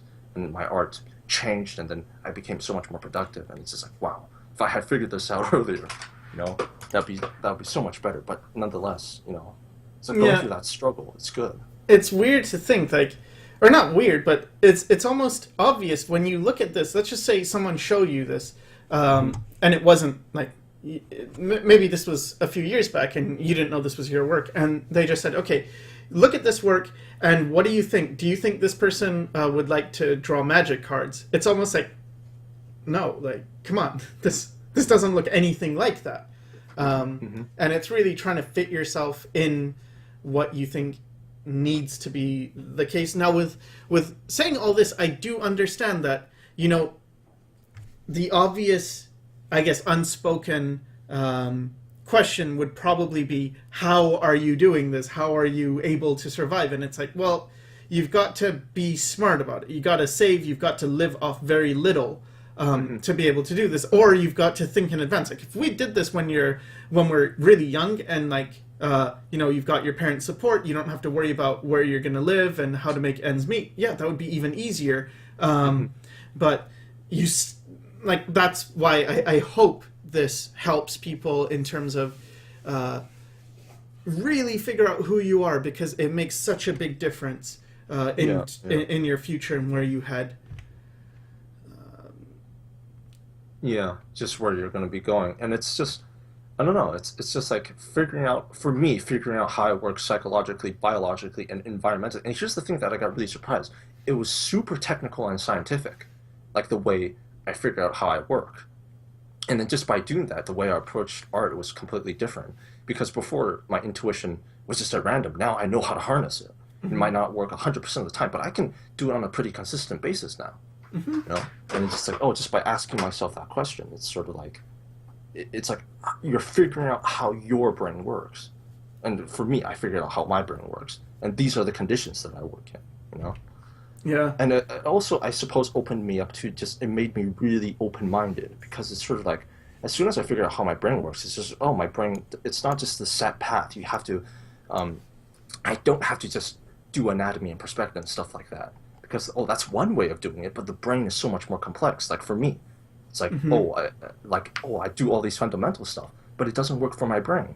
So that means this other way worked for me. So that means for everybody with their own brains, they can do it in any way that fits them. And it's just sort of like, anything's possible now. I remember when we talked about how all roads are valid, all options are valid, as long as you stick through it. And this just sort of reinforced that. Our brains are so complex. Evolution gave us so much more possibilities with our brains. And it's just like, okay, so that means everything's open. We just have to figure out in what conditions do we work, and then go through it in an honest and, I suppose, scientific manner. And once when you do that, it's just you're free in a way. Yeah, because there's this thing of, like, a tendency to worry about, well, what did this person say or that person say? And I hear it a lot, and even now, it's almost like, but Feng Zhu said you need to do this, or this person said you need to do this, or Dave said this, or this person said that. Or even with me, they might say, Sycra's video says, learn the fundamentals, so therefore whatever. And I had this even with myself, where I worked best drawing in bed, and then I had some comments of, you're so lazy, and get off your ass and go, and it's like, well, yeah, but if it works for me, what's wrong with that? why should I fight myself if this is actually what works? And I kept fighting it before with like things like, oh yeah, you're just being unprofessional.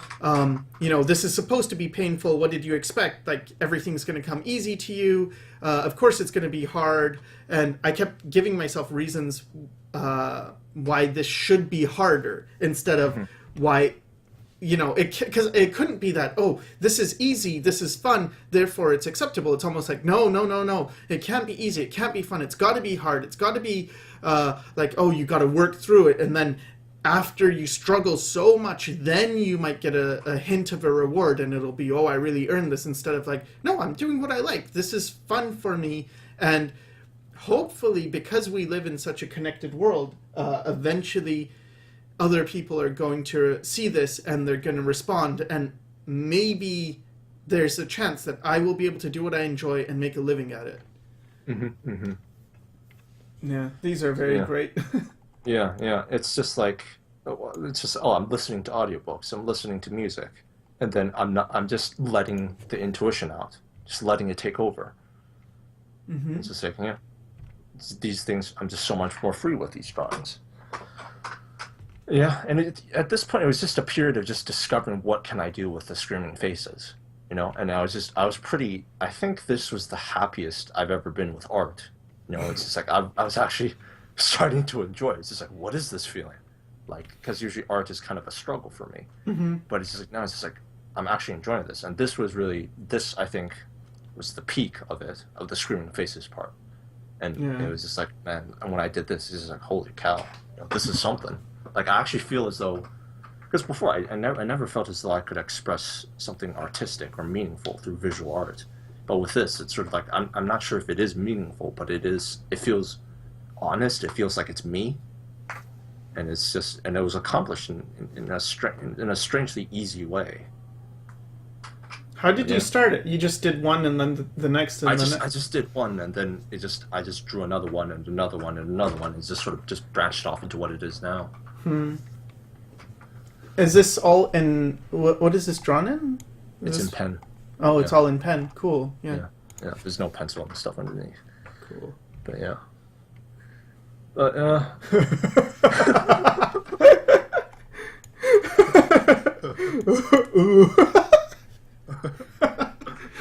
Oh, that's great. Yeah, but there's just freedom in this, just being honest with myself and just like not doing.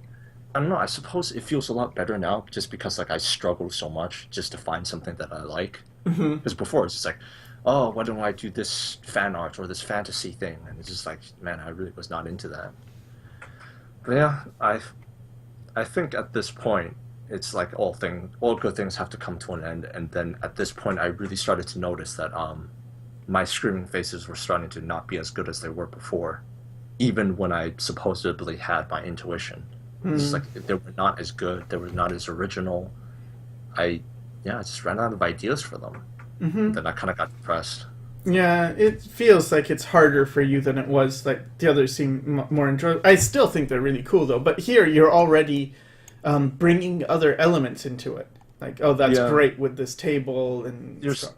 The thing that I noticed with the screaming faces, because they were so new, there was just like I quickly went through a lot of different possibilities. But those possibilities were very natural to me.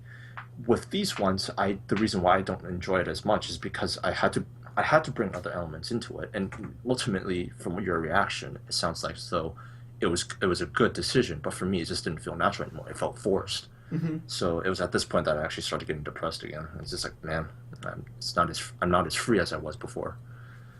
But as you can see with these drawings, and then I kind of went back to this because I was lost again. It's sort of like, well, now what do I do? Yeah, this was like, oh man, it's such a sad thing considering what you were doing a little while back, because this is not that cool. Yeah, it's very forced, stiff, and just Yeah, and then with this, it's sort of like, well, the screaming faces were nice and all, but like, how am I going to do anything with them? And especially if I can't access that anymore. So, and I started looking at, once again, I was lost. And I started looking at Seller FCP and just like, oh, I like his work, but the thing is, his style wasn't my style. So, but I tried to copy him anyways. What can I learn from this? and went back to screaming faces every now and again, but it was still really forced. Just, it just wasn't as enjoyable. More seller FCP copies, just like trying to learn what he's doing. Here, it was surprising because I ended up being able to. I think this sort of reminded me that sort of like I told you, it's like, oh hey, I didn't expect to be able to do this again, and you told me this is a thing that comes and goes. It's like, okay, some days you'll do really good, or maybe for a really long time, but it's like it'll be gone in a while, but maybe it'll come back. So yeah, I guess this helped a little bit, even though when I did it, I didn't really feel all that happy for some reason. Yeah. So yeah, more seller FCP stuff. Once again, just being completely lost. And I think this is what happens. It's sort of like when you don't know what to do anymore, you inevitably look to someplace else for answers, I suppose. Yeah, more seller FCP. Wow. So much more stiff. Yeah. But here, there's a little glimmer of the old stuff. But once again, I just wasn't able to enjoy it as much. It just felt more forced, not as natural. And here's a huge dump. But here's an interesting thing that I got to this point. Whereas, because like before, when I was doing the seller FCP stuff, I once again got it back into that place where I just wasn't enjoying things. And then eventually, I came to this realization that's sort of like, I'm not enjoying this. Why am I doing this? Why am I bothered doing this? And then I somehow got it into my head that like, instead of just struggling so hard with this, why don't I look for an easier and smarter solution? I have a style, and it's not something that I can push any further right now by myself, but there must be other artists out there that are similar to me. So then what I inevitably did was I found other artists, and it's just like, oh, Mike Mignola, he has some stuff, right? And then I took a look at his stuff, and it's just like, there's something here that I can take, just like when I saw Kill la Kill, and I was able to replicate some of it and learn from it. And when I looked at Mike Mignola's stuff, it's just like, hey, I can do this. And then I did. I started copying his things, learning from him. I learned positive and negative space, and inevitably, when I started drawing now, my stuff looked more clean. They looked more professional. And it's just like, oh, hey, this is really cool. But, and here's the big but, I paid a price as I really started to learn during this time. Everything you do, you have a gain and a loss. In learning Mike Mignola's stuff, my stuff looked more professional. It looked cleaner, but I lost a bit of myself. It's just like, looking back at some of my VFS stuff, that was just like, they were bad, but they were really me, And then like looking at the stuff now, it's like, it's cleaner, but it's less of me in a way.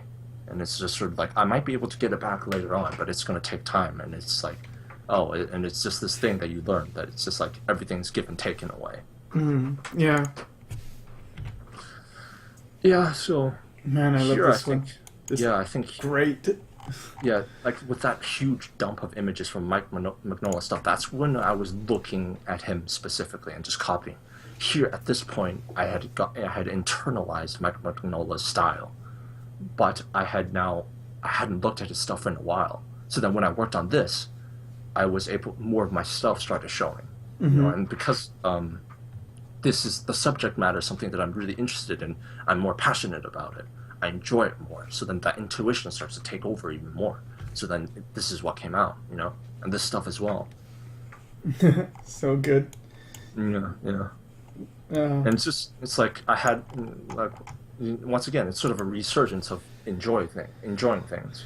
Yeah. You're going to have times where you're going to enjoy it, and you have times where you just really don't. Yeah, some more of this stuff. And here's when I started running out of steam again. I still like this, though. It's really nice. But for me, like, one of the biggest handicaps I have right now is that my intuition, like, I'm starting to realize it's really strong, but the biggest weakness I have is just, like, figuring out what to draw exactly. Like, I just didn't know what else to do with these characters anymore. So, it's, afterwards, it just started feeling forced, so I moved on. Yeah. But, like, even this, so coming to this point, it's like, I'm at the point where I can consistently rely on my intuition now, because I figured out in what situation it works, figuring out your own brain, figuring out your own chemistry. And it's just by being honest, what do I like? And I guess for some people this might be like super obvious and almost maybe like there are people watching this who are just shaking their head like how can you not know what you like? That's just what you like. But for Bob and I, we're and this is true for a lot of people who suffer from depression, who have self-esteem issues, who didn't really get a chance to discover who they were and what they liked. It was more things are imposed on you, and if you don't like it, you get beaten up or you get, forced to do something you don't want to do. It's more of a case of it actually gets pretty confusing about what do I like, what do I want to do, and instead you're almost afraid of. You start to wonder, what am I supposed to do instead of what do I like to do. Instead of what do I want, what am I supposed to want? What is good to want instead of, because it's almost like everything it comes into question. I know both of us, we didn't have much freedom when we were kids in terms of choice of, oh, what do you want? For me, it was very much like, I would get like false options. My dad would be like, oh, do you want this, this, or this? And I'd be like, sometimes I'd be like, I don't want any of those. It's like, no, you want this. And then, okay. Or sometimes it's like, I want this. It's like, you want this. No, you don't. You want this. It's like, oh, okay. Okay. Fine. Yeah, and for me, it was very similar. Just having options imposed upon me, or just like it just got to the point where I didn't trust myself really. Yeah. And at that point, I don't know. It kind of just goes back to science in a way, just understanding how like the human brain. It's obvious that you should like your own thing. It's just like, yeah, it's obvious if you grew up in a situation where that was reinforced. Yeah. You adapt to the environment you're in. If you're in an environment where you don't have much freedom, you're inevitably going to be the type of person that's going to be like, well, okay, what are the choices? Those aren't my choices, but I suppose I should be doing this, and then that's your predilection. Yeah. So it's just you have to be aware of your own biology in a way, and it's strange when I think about it how I learned this through art, Yeah. But it's just like, it's like I think anybody it's not just for visual art; it's for anything that has depth in terms of craft. You inevitably learn evolution in a way, Yeah. just like okay, how things evolve to this point. How does the human brain how it's not just like, oh, the human brain is the human brain. You were born with this brain and it works this way. No, it went through how many fucking millions or billions of years of evolution to arrive to this point, and it's got loopholes. Art is basically working with the loopholes in the brain. You're creating illusions on stuff. And by figuring this stuff out, you inevitably figure out about the rules of just evolution, I suppose. And it becomes very sciencey in a way. Yeah, and you're always confronted with yourself. Like psychology becomes such a big important subject. It's very practical. It's not just, oh, psychology is something you read and it helps you understand this. Like, no, you have to. I mean, you don't have to. You could be someone who never really discovers who you are, who is okay, maybe doesn't have to confront things so much. And you can go through life and have a pretty nice life, I think. But for people like myself, anyway, it's not enough. I have to figure myself out. I have to learn how to improve. I have to learn who I am, because otherwise it's just, I don't know, it feels unfinished. It feels like life is unfinished and I'm not really being myself. These are really good. You always struggled with drawing like girls and female faces. Yeah, well, like the thing that I learned with the Michael Mignola stuff is just like instead of going after something that's completely different from me, it's sort of like what's the closest thing to me right now, and make sure, and just learning from that. Because like before, it's just like, oh, I might just look at a realistic woman and try to copy that, but it's just like, well, that's going to take so long. It's going to be so hard that I'm just going to, once again, I don't have that much energy, so I have to keep in mind that. So it's just like, okay, how can I make this easier on myself? Kill la Kill was something that I had a connection to. They were using shapes that I had. Let me take a look at Kill la Kill. What are they doing that I'm not doing? What are the things that they do that I can do? And then when I analyzed that, I was able to bring more of that stuff into the stuff that I was doing. Like here with the things I'm doing, obviously, like, I'm not there yet, but it's like it was a lot easier than when I was just like trying to figure it out. I don't know, just completely just by looking at reality, even though that has merit itself. But it's this realization that it's just like, yeah, that's an option I can take. but is it practical for me? You know, and it's being honest. Can you handle looking purely at reality, or at least for me, can I handle looking purely at reality and figuring it out on my own? It's like, no, I can't. I don't have the energy for that. So, you know, it's being honest, and it's being practical in a way as well. Yeah, it's just right now I'm just like taking a look at more of Kill la Kill stuff to figure out how to draw females.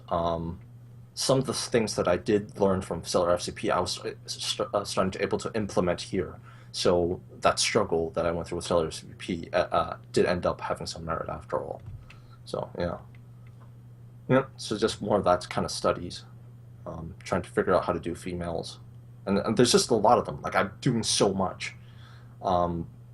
And it's this thing that I realized is like I have to go through with this, and it's just I know we talked about it's like oh it shouldn't be too painful and stuff like that, and it's true it shouldn't be too painful, not to the part where you're hurting yourself, but you still have to like once you set up your zone of comfort, don't be afraid to venture out a little bit because you need to go through struggle, to go through conflict in order to grow, and that's something that I learned through art as well, which is also surprising, but it's just like that's how we sort of evolved. You know? You get faced with conflict and then just like how can I adapt to this, how can I overcome it, and then like a lot of the things that in terms of like the science and psychology stuff I learned actually through facing this conflict. Because let's say if I just followed the instructions for like oh just do perspective, just do anatomy, and then I got good through doing that, then it's sort of like it works. But because I didn't go through that conflict, I wouldn't have arrived at looking at things in a more scientific way, in a more psychological, biological, and environmental way. I wouldn't have arrived at these conclusions. I would have just been like, oh well, yeah, just do anatomy, just do perspective, just work on your fundamentals. And it's like, oh, it's really interesting. Going through all that struggle ended up expanding my horizons in a way. Made me more informed about life as well. Yeah, so more of the female stuff. And at this point, it's just like before, if I would have tried to do female stuff, it's just doing females for the sake of doing females. But now I have a specific goal. It feels like when I look at this stuff now, everything's so much more on point. It doesn't feel as though I'm lost at sea.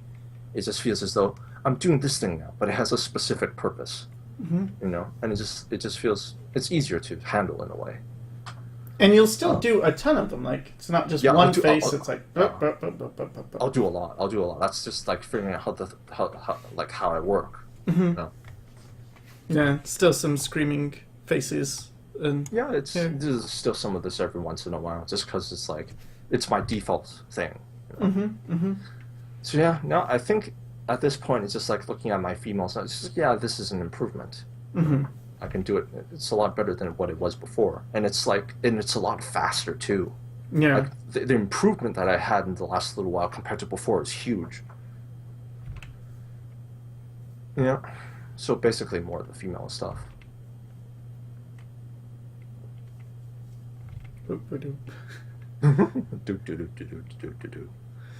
Yeah. Yeah, man, it's a big improvement.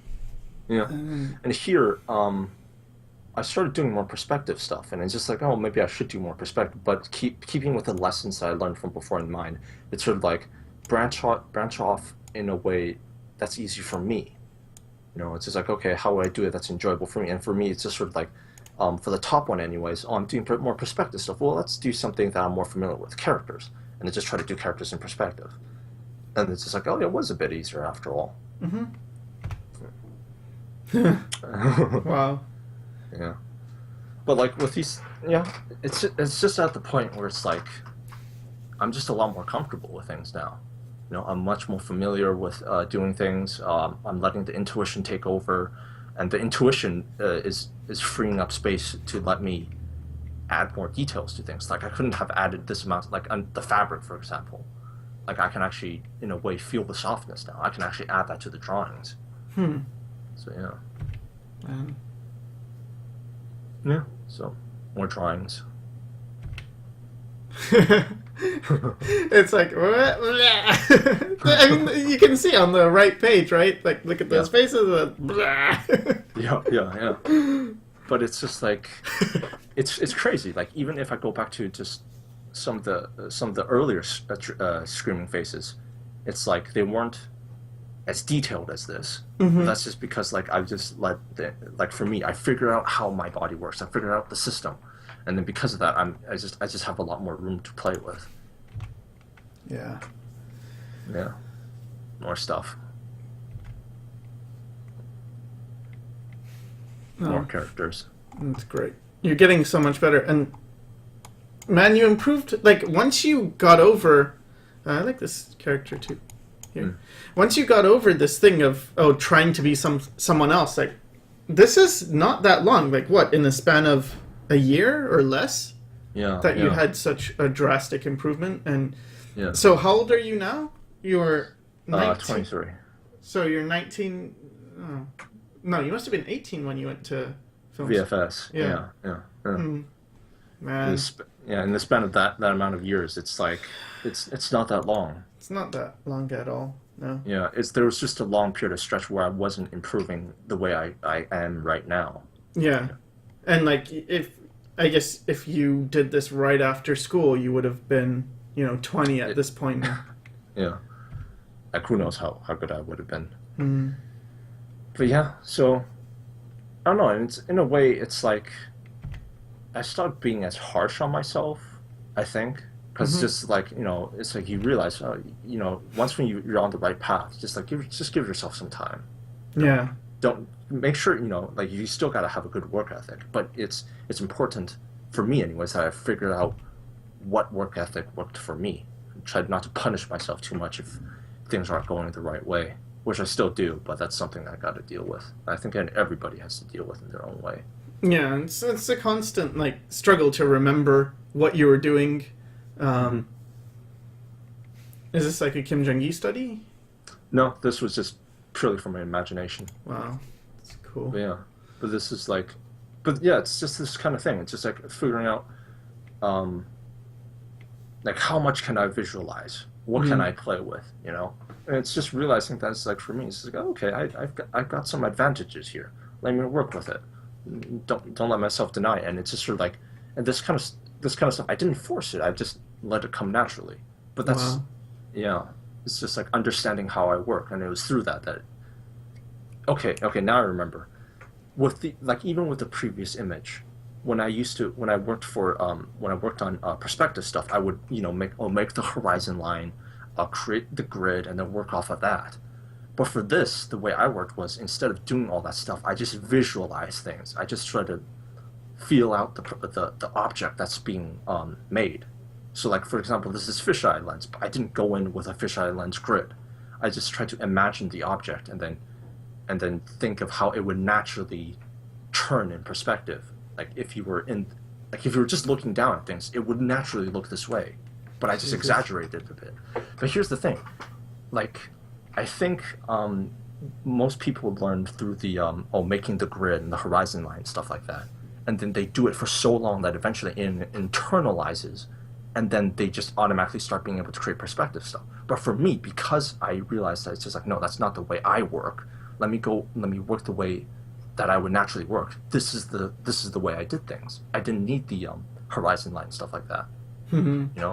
It's just realizing, okay, I can visualize it without doing the perspective grid and everything. Let me work off of that. Let me start off there. And it's like, I think for me, it's like, and maybe for a lot of people, it would be a new way of looking at how to learn perspective.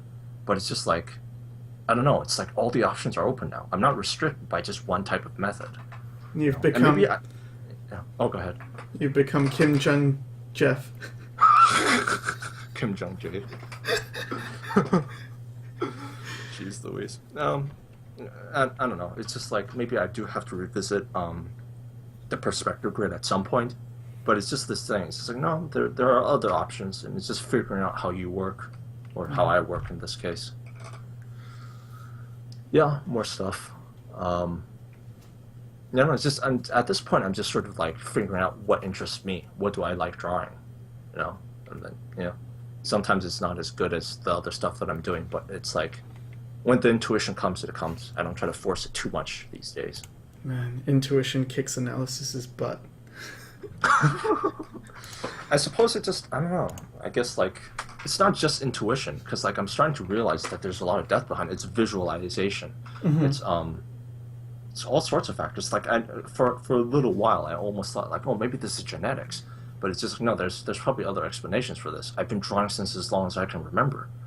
Like if that's the case, then I must have like if you're really young and you internalize things when you're really young, it's like a language in a way. You know, it's just like, oh, if you hear language when you're really young, you're gonna become pretty proficient at it. And then for me, I've always been drawing, so it's just like, you know, maybe at one point my visual library, my intuition was as average as everybody else, but through continued practice, continual internalization, it just snowballed eventually. You know, at this point, it's just like it's snowballed a lot. It's just like, okay, you know. Yeah. So yeah. Jeez, man. Look, your humble beginnings. But yeah, it's, from this to this. Yeah. Man. All right. Well, thanks for sharing your work. I'm sorry to everybody who, you know, thinks this is too long. I got some comments of people, oh, you're down to making 3-minute long videos. Well, there you go. Happy now? And thanks, Bob, for sharing your stuff. No problem. And to everyone else, hope this helped, and thanks for watching.